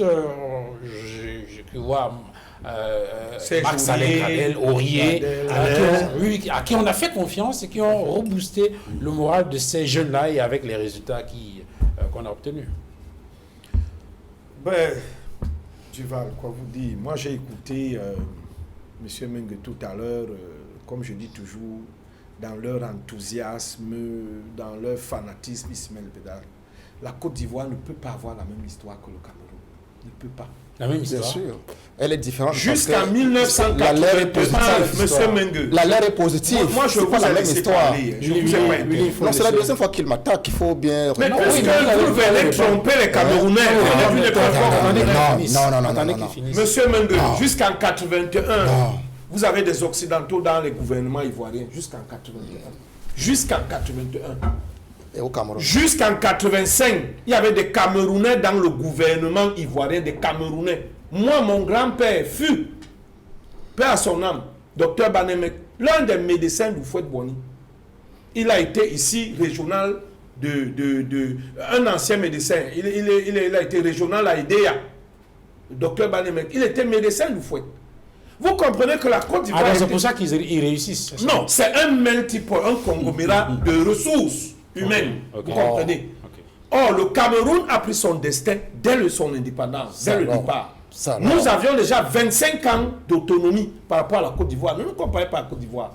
Mais cela ne... ça, c'est l'histoire. Oui, c'est l'histoire. Il dit que la Côte d'Ivoire et le Cameroun ont la même histoire. Je voulais déjà démontrer devant les Congolais que c'est faux. La même histoire économique, c'est les mêmêmes données économiques. Laissez-moi les mêmes données économiques début 80. Monsieur la même histoire politique. Oui, vous comprenez? C'est la même histoire politique et les données économiques. Si vous continuez, on va couper votre micro. Donc, permettez qu'ils finissent.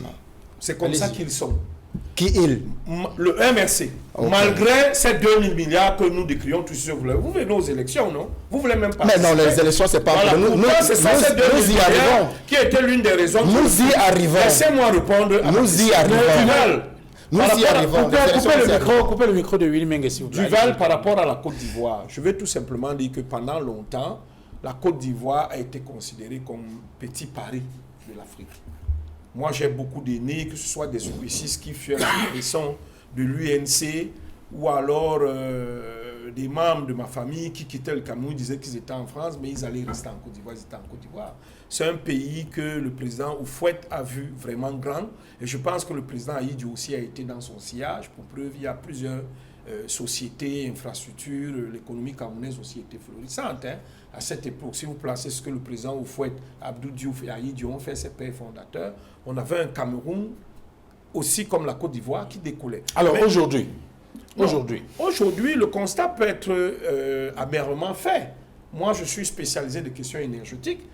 Il est inconcevable. Le Cameroun est un scandale énergétique. La Côte d'Ivoire produit plus d'électricité que le Cameroun. La Côte d'Ivoire, c'est sensiblement 2000 mégawatts de production. Le Cameroun a à peine 1500. Le Cameroun qui devait électrifier toute la sous-région Afrique centrale. Pourtant, le Cameroun a plus de barrages que la Côte d'Ivoire. Je vous dis que rien qu'en hydro, la production camerounaise peut atteindre les 30 000 mégawatts, c'est-à-dire 30 gigas, pour ne pas dire les 25 dont on parle. Après la RDC, vous comprenez? Oui. C'est les politiques que nous avons mis en place pendant 20-25 ans. Non, les politiques que vous avez conduites au RDPC. Que nous avons mis, le Cameroun a mis en place. Ce que je peux dire, c'est que quelque part... Le RDPC On ne l'écoute pas, donc continuez, personne ne l'écoute. J'avoue ici quand même que les décisions, certaines décisions qui ont été prises concernant ce secteur de l'énergie ont été mal prises. Au point où j'ai demandé quelquefois que est-ce que le président est assez bien conseillé. Je me suis posé cette question. La Sanaga est un don du ciel. On ne peut pas changer la géographie, la position du Cameroun. Lorsque vous enlevez un barrage, vous allez le faire sur un autre fleuve que la Sanaga. Même s'il fonctionne, il n'aura pas la même incidence. Parce que c'est quand même 918 km. Il traverse presque tout le Cameroun. Et il peut, n'est-ce pas, alimenter plusieurs localités qu'il traverse sur un barrage. Sur la Sanaga, on peut faire une vingtaine de barrages. Et le président Niat, qui est aujourd'hui au Sénat, avait financé des études, ainsi que l'État du Cameroun, pour repérer cette niche de production d'électricité. Donc, par rapport seulement à ce secteur énergétique, la Côte d'Ivoire, il faut le reconnaître, un bond en avant. Ça, c'est vrai. Maintenant, si je reviens au niveau de la CAN, oui, la Côte d'Ivoire, son plus grand plus, c'est qu'il n'y a pas eu de bousculades qui ont conduit à des morts. Le Cameroun a quand même enregistré certains morts, c'était un accident malheureux. Les Ivoiriens ont pu gérer cette foule, cette masse, et la CAN ivoirienne a été plus courue. C'est-à-dire en termes de personnes déplacées, il y en a eu plus qu'au Cameroun, mais on n'a pas eu d'incident. Pourquoi? Parce que c'était une CAN en 24. Déjà, il y avait 24 équipes, 24 nations, donc il y avait une grande couverture médiatique, ça il faut le reconnaître. Il faut féliciter la Côte d'Ivoire là-dessus.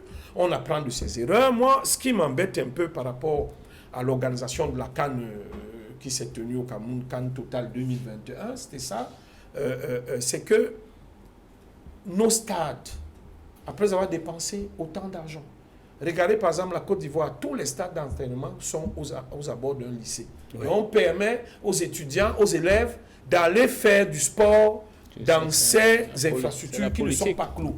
Alors à Bonamoussadi, à côté du lycée de Bonamoussadi, il y a un stade d'entraînement là-bas, il est fermé, on ne laisse même pas aux élèves d'aller s'entraîner, faire du sprint sur la piste un d'athlétisme normal.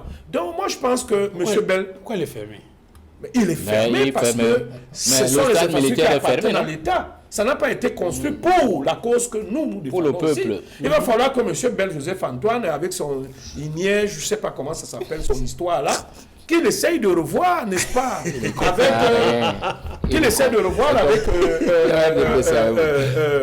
nous avons une école de sport là, c'est l'ENS, École normale supérieure. L'INGS. Voilà. Avec l'INGS, qu'il essaye de voir comment est-ce qu'ils peuvent valoriser ces sports pour que naissent de nouveaux talents et qu'on laisse pas cette infrastructure. Le président de la République a raison.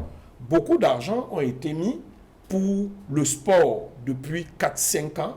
Il faut bien que cet argent-là aujourd'hui soit valorisé, soit par l'éclosion des talents. Il a cité Francis Ngannou. On peut en avoir dans plusieurs domaines. Donc il faut immigrer. On peut en avoir dans plusieurs domaines, que ce soit dans le gars a écrit ce discours, on va l'arrêter.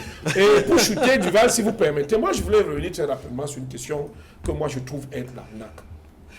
Le prix, vous permettez vraiment de faire cette virgule, s'il vous plaît. Je vais revenir sur l'électricité en quelques secondes. Je vais démontrer une chose, qu'il y a arnaque quelque part.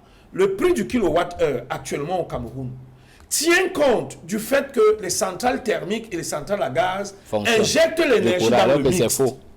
Et on fait donc un lissage pour trouver un coût moyen, parce que le coût de production de centrales thermiques, c'est environ 150 francs.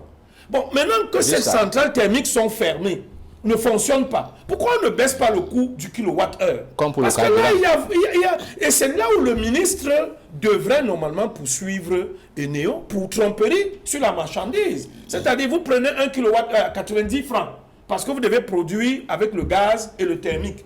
Mais depuis un mois ou un mois et demi, vous produisez seulement avec l'hydroélectricité qui a un coût de production de moins de 10 francs. Mais vous revendez à 90 francs. Il y a tromperie sur la marchandise. Je voulais préciser ça avant de passer la parole à un autre panéliste. Juste pour dire que... Encore que sur cette question, lorsque vous écoutez Néo, il indique que dans le règlement des services, si on respectait mot pour mot ce qui est écrit, en réalité, tous les ans, le prix du kilowatt devait augmenter. Non, le prix kilowatt devait baisser parce que nous basculons vers des énergies propres à 100% au Cameroun. Sauf une fois qu'on aura mis Natigal, une fois qu'on aura mis Natigal, 420 MW en marche, nous n'aurons plus besoin de Kribi, nous n'aurons plus besoin d'Eyani, de Limbe, des centrales à fuel lourd. Et il serait anormal que le prix du kilowatt coûte plus de 70 francs. Donc vous rêvez d'un Cameroun où le prix du kilowatt va Et baisser. le carburant Et le qui va carburant revenir à est 425 à francs. 300. Bien. C'est possible. Très bien. Puisque le On prix du attend. carburant a baissé à un moment donné aussi, bon, c'est possible qu'on pense que pour le prix du Dans les kilowatt, 5 c'est années qui possible. viennent, je pense que nous y serons si on finit qui cote Oui. 500 Le mégawatts. président a d'ailleurs dit il va arriver un jour où on vendra l'électricité à l'extérieur du Cameroun. Alors, Le Cameroun a déjà des conventions avec le Tchad et le Nigeria sur les tout à fait. achats. Alors, Simon Serge Soro, peut-être pour sortir de cette question en rapport avec l'organisation de la CAN ivoirienne, les grandes leçons de management, de leadership, la capacité à anticiper. Absolument. Je dirais, en toute chose, en toute organisation, il faut avoir le courage d'anticiper et la clairvoyance de prendre des bonnes décisions. C'est dans les difficultés que se révèlent les grands hommes. Et le Cameroun, en dehors des pères fondateurs, qui malheureusement ou heureusement pour certains sont pour la plupart des aînés de mon parti, l'Union des populations du Cameroun, le Cameroun, depuis les années 57, a un déficit de grands hommes. Ça, il faut le reconnaître. Vous savez, le coach camerounais n'a pas encore démissionné malgré l'échec flagrant de ce que nous avons connu. Dans notre pays, les gens ne savent pas assumer leurs responsabilités. Et c'est en ça que la Côte d'Ivoire nous parle. Ouverture d'esprit. Monsieur Kelbe a bien fait de le dire. Hein. C'est-à-dire, Houphouët-Boigny avait dit que la Côte d'Ivoire doit être le carrefour. Et les grands hommes comme l'ancien ministre, l'ancien adjoint d'Assomo, dans l'orientation politique, Augustin Kodok, ils sont allés en Côte d'Ivoire au Ghana. C'est de ces exemples qui sont venus créer l'ONCPB au Cameroun. C'est lui-même qui le dit. Même la société de transport, Sotuc, avait été créée parce qu'ils étaient allés en Côte d'Ivoire et ils ont vu un pays africain. Parce que vous savez, le transport urbain, même pour les pays occidentaux, c'est compliqué. Et ils ont vu si les Africains peuvent le faire, on peut le faire. Donc, la CAN africaine de la Côte d'Ivoire montre qu'on peut rendre son pays attractif grâce au football. 100 000 journalistes, ce n'est pas donné. Et c'est un booster pour l'économie. Et aussi, il faut donc les faire la liberté de réussir. Vous savez, quand la Côte d'Ivoire a presque perdu, je suis sûr que dans certains pays, le débat allait être autre chose autour de l'entraîneur là. C'est-à-dire, pour qu'on l'enlève, ça allait d'abord faire un débat. Mais là-bas, ça n'a pas fait un débat. On l'a enlevé tout de suite. Et on a dit, on ne s'est pas mis à chercher un autre pour le remplacer. Même si Hervé Renard avait voulu jouer. On a dit à celui qui est là que continue. Essaye, ose. Oser. Et je saisis ce mot pour dire aux citoyens camerounais qu'il faut oser. Oser la défense de vos droits, sinon nous sommes morts. Nous sommes dans un pays où les gens ne veulent pas comprendre qu'il faut laisser le peuple travailler. Et c'est révélateur de ce que je disais tantôt. C'est-à-dire, les gouvernants camerounais politiques, qui sont pour la plupart moulés dans le parti État unique, UNCRDPC, confisquent la République comme leur bien. La CAN, elle est sucrée, mais les épluchures sont dures. Vous savez, la CAN, à côté du stade annexe Omnisport Amadou Ahidjo, il y a un stade qui n'est pas fini. C'est-à-dire qu'on a mis le gravion au sol, ce n'est pas fini et c'est là. Ils n'ont pas imaginé que ces infrastructures devaient être destinées au peuple camerounais. Ils pensent que c'est les infrastructures de l'État. Et comme ils confondent l'État à ceux aux gouvernants, c'est leur stade. La preuve, aucune équipe du Cameroun n'a un stade pour ses entraînements. Oui. Aucune équipe, les grandes équipes là, qui jouent en première division, mais avec quoi elles vont faire du foot? En réalité, c'est peut-être grave ce que je vais dire, le Cameroun fait honte au football. Le football nous a tout donné. Le football a tout donné à son excellence Paul Biya. Toutes les CAN ont été gagnées sous sa mandature. Exactement. Il n'a rien donné. Son stade, son propre stade, le stade Paul Biya au Lembe n'est pas fini. Les toilettes qui sont dedans sont les toilettes domestiques. Moi, j'étais au stade à l'ouverture. Mais je dis, quand on arrive à un niveau d'incurie que lui-même a dénoncé, il reste une seule chose, c'est de redonner le pouvoir à son peuple. À prendre des décisions que le peuple veut. Au moins pour montrer à ceux qui viendront qu'on n'aura plus jamais la chance ou la malchance d'avoir des gens qui confisquent le pouvoir d'État pour eux. Parce qu'au Cameroun, le pouvoir d'État est confisqué. C'est ce qu'évoquait M. Kelbe tout à l'heure pour les dénonciations. Mais cela est dû à quoi? Parce que le plus important, ce n'est pas de constater ce qui est là. Ça fait 30 ans depuis 92 qu'on le dit. 90 pour certains. Nous tous, nous savons que ça ne marche pas. Le chef d'État, dans plusieurs de ses discours, à rappeler que ça ne marche pas. Mais quand on a fini de constater que ça ne marche pas, qu'est-ce qu'on fait? Mais on sort des chemins sclérosés, des séquelles de colonisation, à partir de l'éducation. Nous avons une école frélatée qui fabrique des diplômés vides. Et quand vous osez dire cela, mais la guerre qui vous est menée est suicidaire. Nous avons arrêté d'aller à l'école. Le chemin que vous devez prendre, c'est simplement de voir la trajectoire des enfants de ceux qui nous gouvernent. Ils ne mettent aucun de leurs enfants dans nos circuits. Ils ont vendu l'école publique aux écoles privées. L'école publique n'existe plus au Cameroun. À l'époque, la référence était quoi? L'école publique, le lycée. Prenez les jeunes, les générations de 70. On va vous citer l'école publique de Bali, l'école publique de Tel. On va citer le lycée Jos. D'abord, pour avoir un concours d'entrée en 6e, c'était devenir célèbre que de passer le concours pour aller au lycée. Ouais. Les collèges, c'était un rattrapage, y compris ce qui semble être aujourd'hui les collèges d'élite. Ouais. Descendons au primaire. Ils ont tué l'enseignement primaire avec ce qui n'est pas mauvais, mais qui est mal pensé. Cette promotion par vague, promotion, tout le monde passe, même les gens qui sont nuls. On fait avancer tout le monde. Pourquoi? En fait, on veut créer le chaos, on veut créer le vide, y compris. C'est pour ça que ce vide a commencé par le football. L'échec du CHAN, l'échec de la CAN féminine, l'échec. On a organisé 3 compétitions, hein. On n'a gagné aucune. Je ne vais pas vous dire la vérité, on a même essayé de gagner d'une autre manière, mais même là-bas, on a échoué. Oui, nous avons essayé de gagner notre CAN féminine, comme la Guinée équatoriale. En 2016. Mais même là-bas, on a échoué. On a été incapable de négocier, de gagner la CAN, je le dis tout haut. Parce que le Nigeria, tout le monde sait que quand ils arrivent chez vous, si vous parlez bien, ils vous laissent gagner la CAN. Mais comme les Camerounais sont professionnels, la maladie des Camerounais, c'est qu'ils volent leur propre argent dans leur propre poche. C'est-à-dire qu'on donne même la commission à quelqu'un que va organiser ceci pour qu'on gagne. Lui, il se revole lui-même. Et après, il vient se plaindre devant les écrans qu'on a perdu. Donc, l'échec, ce que la Côte d'Ivoire nous a montré, c'est qu'il faut arrêter de se voler à soi-même, de se mentir à soi-même. Vous voyez, le président ivoirien l'a même couronné à la fin. Il a redistribué presque tout l'argent de la CAN aux joueurs. Parce que la CAN rapporte dans les 3 milliards. Hein. Oui. C'est tout, on ne gagne pas grand-chose. D'abord, on dépense même quand on se déplace plus que ce qu'on gagne. Mais il a montré que ces jeunes gens se sont mis à la hauteur après avoir frôlé le ridicule. Il leur a dit, OK, je vous fais cadeau. Et il leur a fait des cadeaux directs. Ce n'est pas les gens à qui on avait donné des maisons ici en 90 et qui les ont reçus en 2020. Alors, pour... les logements sociaux. Edmond Kangia, il y a une autre, puisqu'on parle de la Côte d'Ivoire, il y a un pays voisin, tout à côté, le Sénégal, qui est également sur la sellette, avec le président Macky Sall, qui a été stoppé net dans son élan de prorogation de son mandat. Il faut rappeler que son mandat s'achève le 2 avril prochain et que l'élection présidentielle, en tout cas le premier tour, aurait dû être organisé le 25 février. Mais là, il avait fait adopter une loi à l'Assemblée nationale pour proroger son mandat jusqu'en décembre.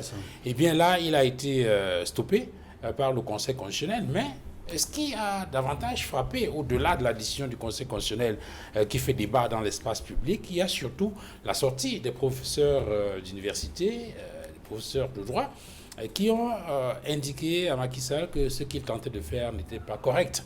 Ouais. Et cela nous amène à nous souvenir de certains des intellectuels camerounais qui, dans des situations de crise pareilles, prenaient la parole et disaient tout haut ce qu'ils pensaient. On se souvient de Esa Boto. J'ai pris le nom de l'auteur. Mongo Betty. Même là, c'est le nom d'auteur. Oui, le nom d'auteur toujours. Oui. Alexandre Billy. Ou encore... alors, il y a un certain nombre d'intellectuels camerounais qui, à un moment donné, qui prenaient leur courage en main et qui dénonçaient l'état du système. Aujourd'hui, est-ce que on a des exemples d'intellectuels qui sont capables, n'est-ce pas, de dire tout eux ce qu'ils pensent face au système actuel? Le Sénégal, après la Côte d'Ivoire en football, comme on l'a vu avec la CAN, le Sénégal, sur le plan de la liberté politique et démocratique, nous parle. Et nous sommes heureux de ce qu'il y a une bonne partie de l'intelligentsia du Sénégal qui est restée égale à elle-même.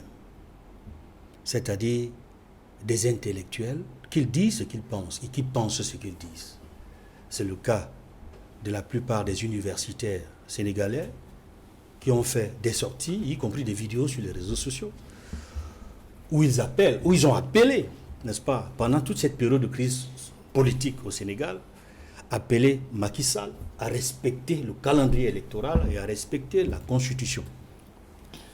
On a vu, in fine, le jeudi 15 janvier dernier, après toute une période pendant laquelle Macky Sall a même fait un décret, n'est-ce pas, un décret qui abroge le décret, portant convocation de corps électoral. On a vu comment il a soutenu, n'est-ce pas, cette proposition de loi du PDS qui a permis aux députés de voter une loi qui reporte l'élection présidentielle qui aurait dû se tenir le 25 février, plutôt au 15 décembre. On a vu la réaction de la CEDEAO qui, pour une fois, parce que j'avais peur que la CEDEAO ne réagisse pas dans ce sens-là, interpeller Macky Sall de respecter la Constitution, le calendrier électoral. On a vu des pays amis du Sénégal, les pays occidentaux comme la France, comme les États-Unis, qui ont interpellé Macky Sall à respecter le calendrier électoral. Mais revenons davantage sur non seulement les intellectuels sénégalais, mais également sur, j'insiste là-dessus, sur le Conseil constitutionnel sénégalais, qui est totalement différent du Conseil constitutionnel du Cameroun. Et je dirai pourquoi à la fin. D'abord, le Conseil constitutionnel, le jeudi 15 janvier, a donc, sur la base des requêtes qui lui ont été, de la saisine faite par un groupe de députés de l'opposition, a jugé recevable les requêtes, les a examinées et a décidé que le report de l'élection présidentielle au Sénégal n'avait aucune base légale. Mais de manière plus précise, le Conseil constitutionnel au Sénégal a décidé que le décret qui porte abrogation du décret portant convocation du corps électoral pour l'élection présidentielle est annulé. Le Conseil constitutionnel sénégalais a également décidé que la loi qui porte dérogation aux dispositions de l'article 31 de la Constitution est contraire à la Constitution. Pour dire en définitive que le Conseil constitutionnel a annulé tout ce qui a été entrepris par le président Macky Sall, a annulé ce qui a été entrepris par l'Assemblée nationale et remis la balle au centre. Ils ont même constaté que dans l'impossibilité, parce que dans le texte du Conseil constitutionnel, ils constatent que dans l'impossibilité d'organiser l'élection présidentielle dans les délais prévus le 25 février, ils ont appelé les autorités compétentes à tenir cette élection dans les meilleurs délais. Je ferme les guillemets de ce texte, dans les meilleurs délais. Et je dois dire également que lorsque le président Macky Sall, la présidence sénégalaise a appris l'information, n'est-ce pas, la décision du Conseil constitutionnel, ils ont fait un communiqué dans lequel ils ont pris acte. Ils ont pris acte de cette décision et se sont engagés à exécuter pleinement la décision prise par le Conseil constitutionnel. Ils ont envisagé la possibilité d'organiser des consultations iront dans le sens d'exécuter la décision du Conseil constitutionnel dans les meilleurs délais, pour rester dans les termes.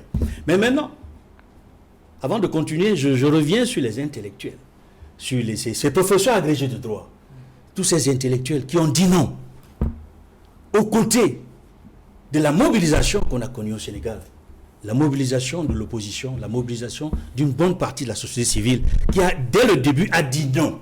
Et rappelez-vous, il y a eu des manifestations dans plusieurs villes sénégalaises, à Dakar et dans d'autres localités. Il y a même eu des morts, il y a eu des casses. Est-ce qu'il fallait des casses, des violences, des actes de violence pour que le président Macky Sall respectât la Constitution? Parce que la première tâche d'un président de la République, c'est de veiller au respect de la Constitution. Et dans cette affaire, le Conseil constitutionnel a suffisamment démontré que Macky Sall n'a pas respecté la Constitution, que le texte pris par le Parlement n'a pas respecté la Constitution. Parce qu'il faut le dire, la principale mission, parce qu'il en a d'autres, d'un Conseil constitutionnel, c'est de veiller à la constitutionnalité des lois. Et dans ce cas, la loi prise par l'Assemblée nationale était contraire à la Constitution. Et les décrets signés par Macky Sall pour abroger le décret portant convocation corps électoral était également contraire à la Constitution. Donc voilà une institution qui joue son rôle. Voilà des magistrats qui jouent leur rôle. Le Conseil constitutionnel au Sénégal. Dans notre pays, vous avez vu ce qui s'est passé en 2018. Tout était irrecevable et non fondé. Je n'en dirai pas plus. Je reviens sur les universitaires sénégalais pour dire qu'ils ont fait. Ils nous ont fait plaisir. Ils nous ont démontré que voilà, en Afrique, on peut avoir des intellectuels dignes de son nom. C'est-à-dire des intellectuels qui, dans des situations complexes comme celle-là, ne pensent pas eux-mêmes à leurs propres intérêts. Ils pensent d'abord au droit. Ils pensent à la société. Ils pensent à l'intérêt général. Et sur ce point, je dois conclure en vous disant ceci. Lorsque l'intelligence brille, celle-ci brille de mille feux et apaise.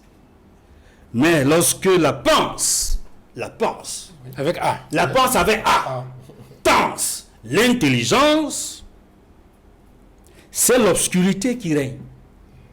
C'est l'obscurantisme et la désolation qui prévalent. Et je le dis parce que en 2004, au Cameroun, il y a un groupe d'universités et d'intellectuels, membres du RDPC, ont appelé le président Paul Biya à être candidat une fois de plus. Ils se sont fait appeler guetteurs d'avenir. Ils ont tellement guetté l'avenir qu'ils ont cru bon que Paul Biya doit être candidat à toutes les élections présidentielles. En 2004, en 2011, en 2018. Il l'annonce encore pour 2025. Et Dieu seul sait que l'anniversaire de Paul Biya cette année, 91, s'est déroulé dans les conditions particulières, dans un contexte particulier. Je ne suis pas sûr que s'il devait s'adresser aux Camerounais, il dirait « Je veux encore être président de la République ». Malheureusement, il est dans un contexte où il ne pourrait peut-être pas dire par lui-même « Je veux être encore candidat », mais il y a autour de lui des gens qui estiment qu'ils vont profiter de tous les avantages possibles tant que lui va rester à ce poste, à cette fonction. Mais je termine pour dire, en revenant encore au Sénégal, qu'il faut être fier du Sénégal. Il faut espérer que Macky Sall, dans les consultations qu'il va faire pour que les élections se déroulent dans les meilleurs délais, ne va pas se retrouver encore dans une énième manœuvre pour chercher à grappiller, parce que ce qu'il avait déjà obtenu par le Parlement, c'était qu'il prenait, il égratignait 1 an du 3e mandat qu'il avait voulu obtenir et qu'il n'avait pas pu obtenir. Il était en train de parvenir à l'obtenir par le Parlement 1 an de plus, qu'il ne peut plus obtenir parce que le Conseil constitutionnel a tranché. Maintenant, il faut ces consultations avec les autorités compétentes pour que les élections se déroulent au plus tard avant début avril. Parce que le mandat de Macky Sall s'achève. Vous le savez. Il doit passer le témoin. Son mandat s'achève le 2 avril. Il doit passer le témoin le 3 avril. Donc tout doit se passer avant le 2 avril. Et j'espère qu'entre ce jour et le mois de mars, parce qu'il faut, qu'en tenant compte de la nouvelle date, il faut prévoir la possibilité qu'il y ait un second tour des élections. Je dis bravo au Conseil constitutionnel sénégalais, bravo à l'opposition, à la société civile, au peuple sénégalais qui veille, qui voudrait que le Sénégal garde sa tradition de terre, non seulement de l'hospitalité de la Teranga, mais également du terre d'une tradition de liberté et de la démocratie. Alors, Serge-Henri Kelbey, je reviens à vous d'abord, parce que quand je donne la parole à Willy Mingué, avant vous, il vous interrompt, donc je commence avec vous sur ce sujet. En rapport avec cette situation au Sénégal, on peut dire que c'est la marque, c'est la caractéristique des grandes nations, leur capacité à respecter les textes fondamentaux. On a là un président de la République qui a tenté de faire un hold-up. Il a été d'abord interrompu par des enseignants d'université, des professeurs, des intellectuels, puis le Conseil constitutionnel qui a pris, n'est-ce pas, la mesure de la question et a fait une déclaration dans le sens de juger illégal, ou en tout cas anticonstitutionnel, les décisions qui ont été prises par le président de la République. On voit là des institutions et une société civile suffisamment forte qui disent non aux modifications pro-domo qui, en général, dans certaines nations, profitent à leurs auteurs. Oui, Duval, vous voyez, un intellectuel doit rester libre dans sa conscience. Si vous avez remarqué sur des questions techniques qui concernent le domaine de l'énergie, je reste impartial. Je refuse d'aborder une quelconque casquette, surtout quand je suis invité sur un plateau en tant qu'un spécialiste d'un domaine. Ce qui s'est passé au Sénégal, c'est deux choses, mais qui découlent d'une situation. La première des choses, c'est que le président Macky, Edmond l'a relevé tout à l'heure, voulant un troisième mandat, a eu de la peine ou de manière très timorée à désigner un dauphin. Et j'ai peur que c'est la situation dans laquelle nous nous retrouvons au Cameroun. Vous ne pouvez pas vouloir désigner un dauphin, 3 ans même c'est peu, pour qu'il se prépare ou que vous lui donnez les moyens de battre campagne et de se préparer. Il a été convaincu à un moment donné que son candidat, son favori, serait battu à plate couture par l'opposition. Alors il arrive donc à vouloir faire ce passage en force. Mais l'autre erreur encore, c'est que le président Macky est mal conseillé. S'il avait demandé conseil au Conseil constitutionnel, s'il avait demandé conseil, voici une situation, qu'est-ce qu'on peut faire? Il n'aurait pas demandé au Parlement de siéger pour abroger cette loi fixant, n'est-ce pas, Convocation du code électoral. Au 25 février. Je doute fort donc que, étant déjà en mars, que les élections soient organisées avant le 2 avril, Edmond, au Sénégal. Sinon, ça sera une élection au rabais, où on va assister à une cacophonie comme celle que nous avons observée en République démocratique du Congo, où il y a des zones qui n'ont pas eu de bulletins de vote, qui n'avaient pas de scrutateurs. Il y a eu beaucoup de manquements quand même observés les dernières élections à RDC où le président Tshisekedi a rempli. Donc, à mon avis, le Sénégal nous parle sur deux volets. Le volet de la continuité d'une action. Un dauphin, ça se prépare, ça se présente au grand public et on le positionne. Ça, c'est le premier volet. Le deuxième volet, c'est l'attitude du président Macky Sall risque de mettre le Sénégal dans une position difficile où le 2 avril, le soir du 2 avril, il est encore président alors que constitutionnellement, son mandat a pris fin. Et ça risque d'être une situation. Moi, je me demande que pense Abdou Diouf de tout ce qu'il voit. Pour quelqu'un qui a mis quand même la démocratie sénégalaise sur les rails. Et que lequel Macky n'a pas voulu laisser le président Wade un degré de mouvement, puisqu'il avait dit lui-même qu'il n'accordera même pas une minute au président Wade pour... Le président Wade, moi je pense que lorsque son troisième mandat n'a pas été accepté, il a reculé lui-même et il devait rester un grand homme. Le Sénégal nous parle pourquoi? Le Sénégal nous parle parce que les élections de 2025, moi, à mon avis, en tant que vieux militant du RDPC, ça fait 31 ans, observateur de la vie politique au Cameroun, militant du RDPC dans le canton Bel-A depuis plus d'une dizaine d'années, je me dis que les élections 2025 seront très compliquées. Elles seront très compliquées dans la mesure où on assiste, n'est-ce pas, à une multitude d'événements qui se passent en Afrique, je dirais même dans le monde, qui nous interpellent au point où, si un certain nombre de dispositions ne sont pas prises dans l'appareil politique actuel de mon parti, nous risquerons de connaître des élections plus difficiles que celles de 92, les élections présidentielles 92, et des élections beaucoup plus compliquées sur le plan législatif et municipal que celles de 97 où l'opposition avait pris, n'est-ce pas, la majorité du Parlement. Pourquoi est-ce que je le dis, Duval? Lorsque vous observez la manière, le fonctionnement assez timoré, n'est-ce pas, des activités politiques qui se mènent au Cameroun, parce que tout le monde sait que 2025 peut ou pourra être un soir de longs couteaux. Mais personne ne va en parler. C'est un tabou. Et c'est un tabou parce que les gens sont conscients que ça sera la fin de beaucoup de choses. Mais on ne peut pas stopper une horloge. On ne peut pas stopper le temps. Il faut donc se rendre compte à l'évidence que maintenant ou jamais, il faut déjà positionner les choses. Qui va faire quoi? Qui va candidater? Pourquoi en 2025? C'est dans moins de 18 mois. Le président Macky s'est trouvé dans cette situation. Son candidat favori qu'il a voulu, je crois que c'est le premier ministre, absolument. Un ministre là, Tout à fait. était battu. Il a compris. Il a compris. Maintenant, comment faire? Lui donner un peu de temps, donc rallonger jusqu'à en décembre, en lui donnant le temps de se préparer, faire campagne, et il y a une année budgétaire. Oui. Donc, il y a un nouveau budget qu'il fallait gérer beaucoup d'argent.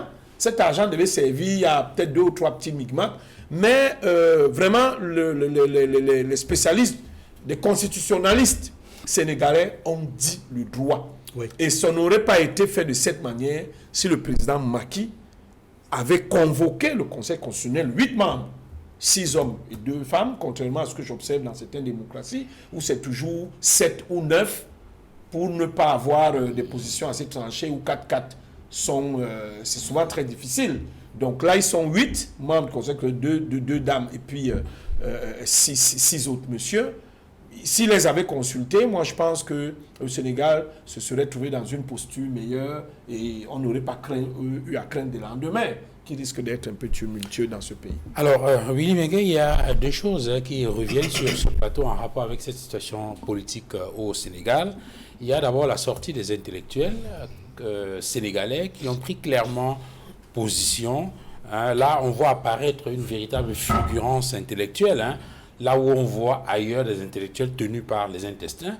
Et il y a également cette posture du Conseil constitutionnel, le juge électoral, qui indique de façon claire à M. Macky Sall qu'il ne peut pas, n'est-ce pas, faire des dérogations à un certain nombre de dispositions qui sont constitutionnelles. Il y a même un troisième acteur qu'on semble donc maintenant oublier, c'est le peuple sénégalais.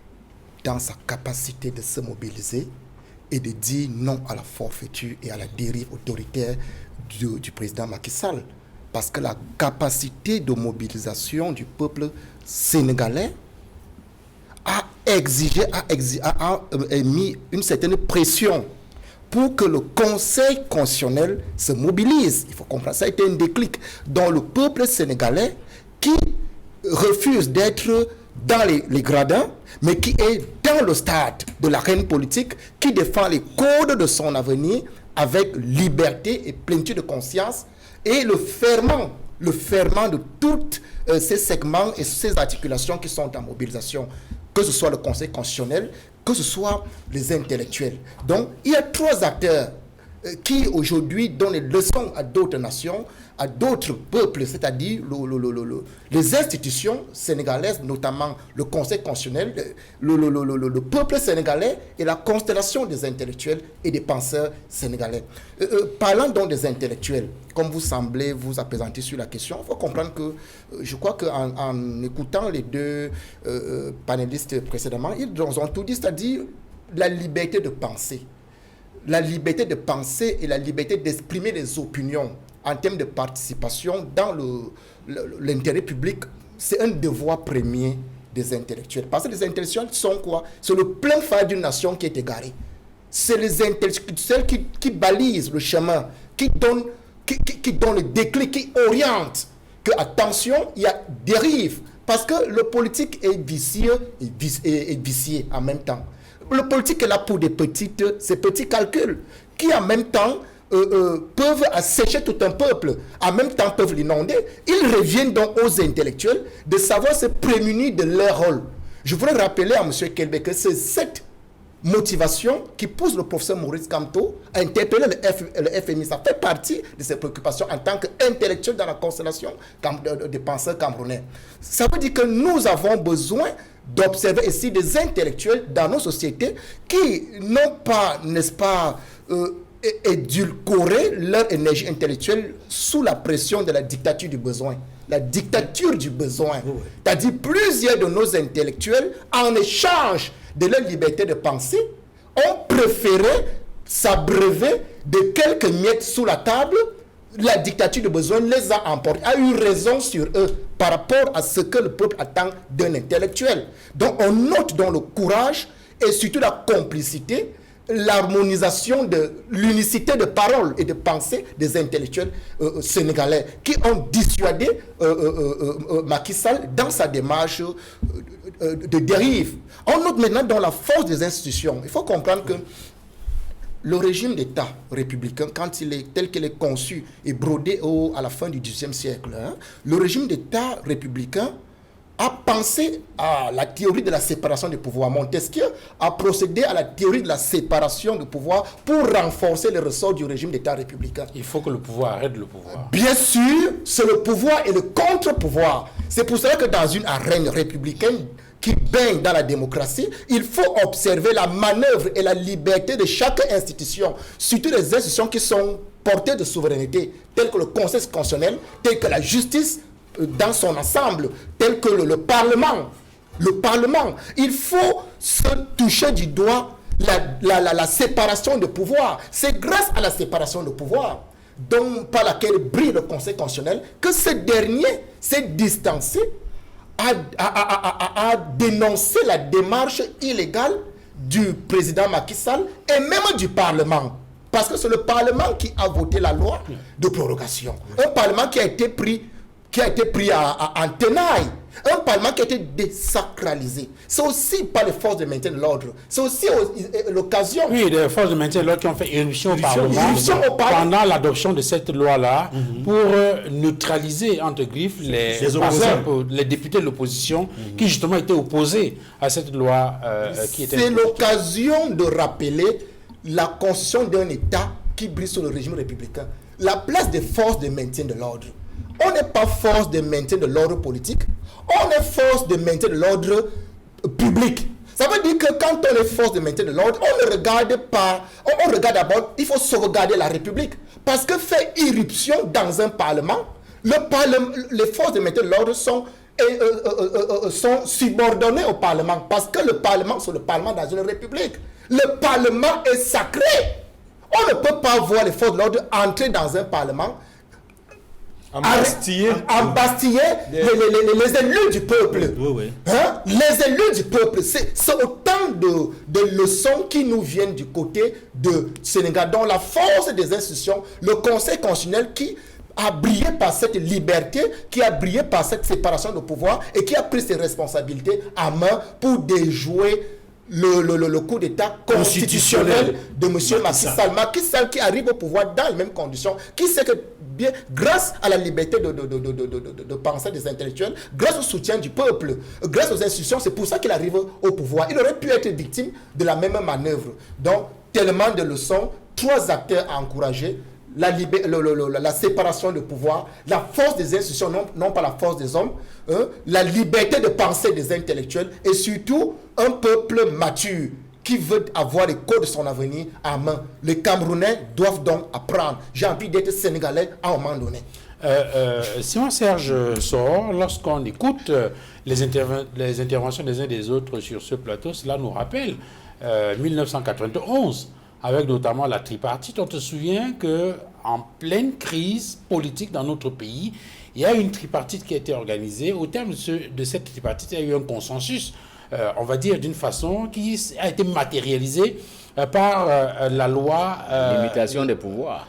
Qui a été matérialisée par la Constitution du 10 janvier 1996, qui apparaissait justement comme le socle, n'est-ce pas, de ce consensus entre les États. Mais on a bien vu que, quelque temps après, n'est-ce pas, les fondements, n'est-ce pas, de cette loi constitutionnelle, notamment acquis par la tripartite de 91, ont été sapés. Et depuis lors, on a l'impression que la République vacille. Lorsqu'on voit ce qui se passe au Sénégal, on comprend que lorsqu'on s'est mis d'accord sur des consensus, pour la République, il faudrait que ce consensus, à travers la loi fondamentale, soit respecté et que tous les acteurs, n'est-ce pas, de la République doivent faire des efforts pour que les lois de la République soient respectées, bien évidemment, afin que personne ne puisse, n'est-ce pas, au nom de ses propres intérêts, prendre des décisions qui puissent mettre en mal cette République-là. L'UPC rappelle qu'il ne s'agit pas simplement des lois de la République, mais des lois en général. Vous savez, même pour vivre, vous devez respecter certaines lois. Si vous ne les respectez pas, bon an, mal an, vous serez mal. quand on est sale et qu'on s'appelle Macky, il y a de fortes chances qu'on finisse par salir l'Afrique. Ce monsieur était avec Abdoulaye Wade. Et à un moment donné, quand il a cru que Abdoulaye Wade ne voulait pas laisser que la démocratie s'exprime, mais il a été d'une violence des enfers. Oui, il était dans les rues il y a 12 ans. Oui, oui. Bon. Ce qu'il a ignoré, c'est que depuis les époques coloniales, le peuple sénégalais a été habitué à exercer sa liberté. Même si sous Diouf, elle a été un peu bridée, mais c'est un peuple. Les Walaf ont pris conscience qu'ils sont peuple. Donc sur certaines questions de droit, vous voyez les grèves chez eux, c'est pas comme ici. On ne va pas vous parler d'incitation à la rébellion si vous demandez aux Camerounais de défendre leurs droits devant Eneo, au point où c'est un ministre qui commence à vouloir le faire. La deuxième chose est que faut pas confondre l'intelligentsia et l'intellectuel. Au Cameroun, je suis sûr, comme le disait mon parrain Jean-Baptiste Obama, je ne suis pas sûr que nous ayons 5 intellectuels. Parce qu'un intellectuel est fondamentalement un militant. Il choisit. Mongo Betty en était un, et tout le monde connaissait sa cause, la liberté. Et il a tout sacrifié pour elle. Donc on a beaucoup. Et malgré cela, l'intelligentsia doit un peu sur l'espace essayer de jouer les intellectuels. C'est-à-dire quoi? C'est-à-dire rester objectif par rapport aux réalités et aux normes. Même quand elles sont mauvaises. C'est en ça que, même comme j'entends maintenant que mon ami et camarade Mengue, il se prépare pour les prochaines élections, même si le cadre n'a pas trop changé. C'est en ça que certains de nos intelligentsia sont souvent mal placés quand elles reviennent. Il ne faut pas jouer avec les peuples parce qu'on veut se positionner. Très souvent. Et Macky Sall vient d'apprendre à ses dépens qu'on ne joue pas les apprentis peintres dans une salle, surtout quand on est Macky Sall. Et donc, le Cameroun a actuellement sur la place 2 leçons à retenir. Celle qui vient du Gabon, et je le dis avec sérieux, malgré les menaces qui ont été prises en disant que si on évoque ces cas, certes, les gens ne les évoquent pas. Et nous avons le Sénégal. Je pense, comme nous le pensons à l'Union des populations du Cameroun, que nous avons encore le temps et les moyens de bien faire. Mais je vais dire quelque chose qui semble banal. Vous voyez, nous à l'UPC, presque tous les 3 ans, on fait un congrès et on remplace nos dirigeants. Parce qu'il faut apprendre aux Camerounais que les fonctions politiques n'ont pas besoin d'un cours d'initiation. On les apprend sur le terrain. Je dis aux citoyens camerounais qui sont là, moto-taximens, vendeurs, d'aller se préparer pour diriger leur pays politiquement. C'est-à-dire de donner les idées à partir desquelles ils veulent que le pays change. Et de les défendre, coûte que coûte. Parce que c'est de cela qu'il est question. Il n'est pas question d'attendre que parce que quelqu'un a un diplôme à Harvard ou bien à Paris-Dauphine, qu'il va venir vous dire ce qu'il faut faire. Mais en France, il y a des ménagères qui sont députés voilà. aujourd'hui. Nous, et les médias, j'interpelle les médias. Et je crois que je vais sauter par là. Il faut commencer l'éducation de masse. Vous donnez ce métier aux hommes politiques. Mais pour qu'ils aboutissent à ça, vous devez leur ouvrir les tribunes. Et les bons. Parce que nous avons beaucoup de charlatans sur notre terrain, champ politique. Il faut savoir que politiquement, il y a la clé de la constance. J'entends souvent dire que la politique est sale, les politiciens mentent. C'est faux. La politique est un noble métier quand il est fait pour le service public. Mais lorsqu'on le détourne pour rendre service aux individus, il devient une catastrophe. Donc pour l'Union des populations du Cameroun, le Cameroun doit retenir qu'il y a 2 options. L'option gabonaise ou l'option sénégalaise. Et je parle aux institutions. Je ne parle pas au peuple camerounais. Le peuple camerounais a tant souffert qu'il ne peut pas prendre le risque d'aller mourir. Mais les hommes des institutions ont ce devoir et cette obligation. Très bien.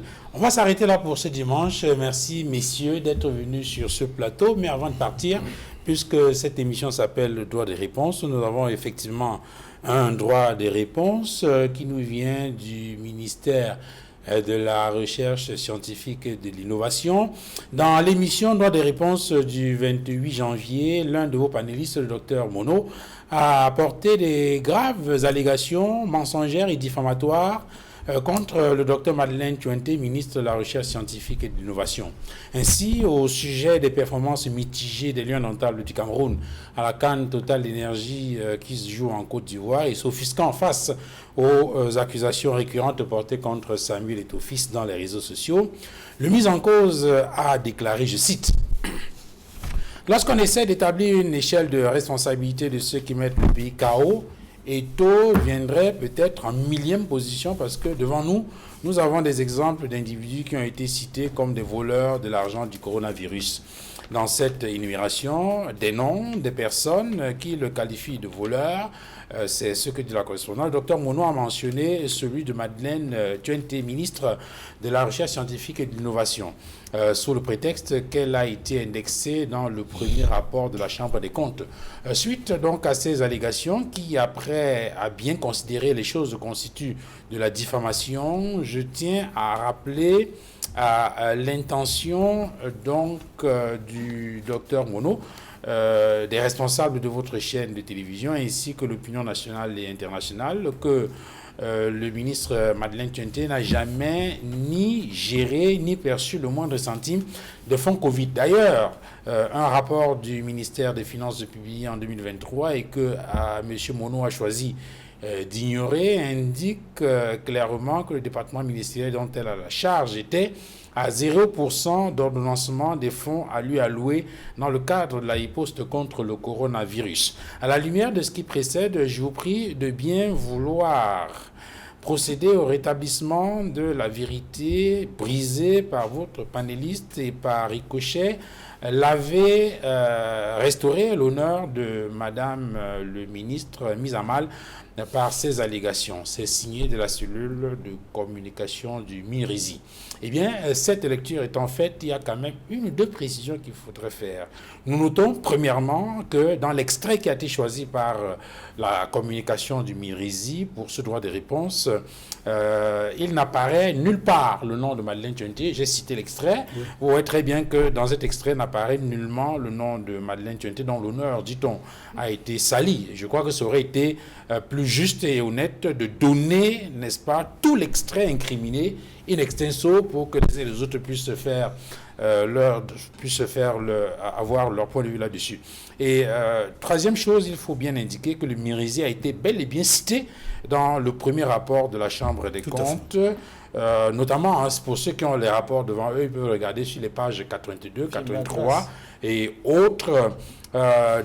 En fait, si vous regardez, parce que la vidéo circule, je veux dire, la vidéo de l'émission circule sur les réseaux sociaux, donc sur YouTube. On sait très bien ce qui s'est passé. Le docteur Mono n'a pas dit que Madeleine Tuente était parmi les voleurs de la République. Elle a bien dit que Madeleine Tuente a été citée par le rapport, le premier rapport de la Chambre des comptes. Et lorsqu'on parcourt très bien ce rapport, c'est clairement dit, dans ces pages 82-83, on dit que l'IMPM, qui avait reçu l'argent pour produire l'hydroxychloroquine, était plutôt allé acheter pour venir conditionner. Le rapport dit que cela ne pouvait pas se faire sans que le MIRISI soit au courant. Je crois que c'est bien ce que le docteur Mono a dit. Merci, messieurs, madame, d'avoir regardé cette autre livraison de droits de réponse. Et merci à toutes les équipes techniques et éditoriales. Bon dimanche à tous.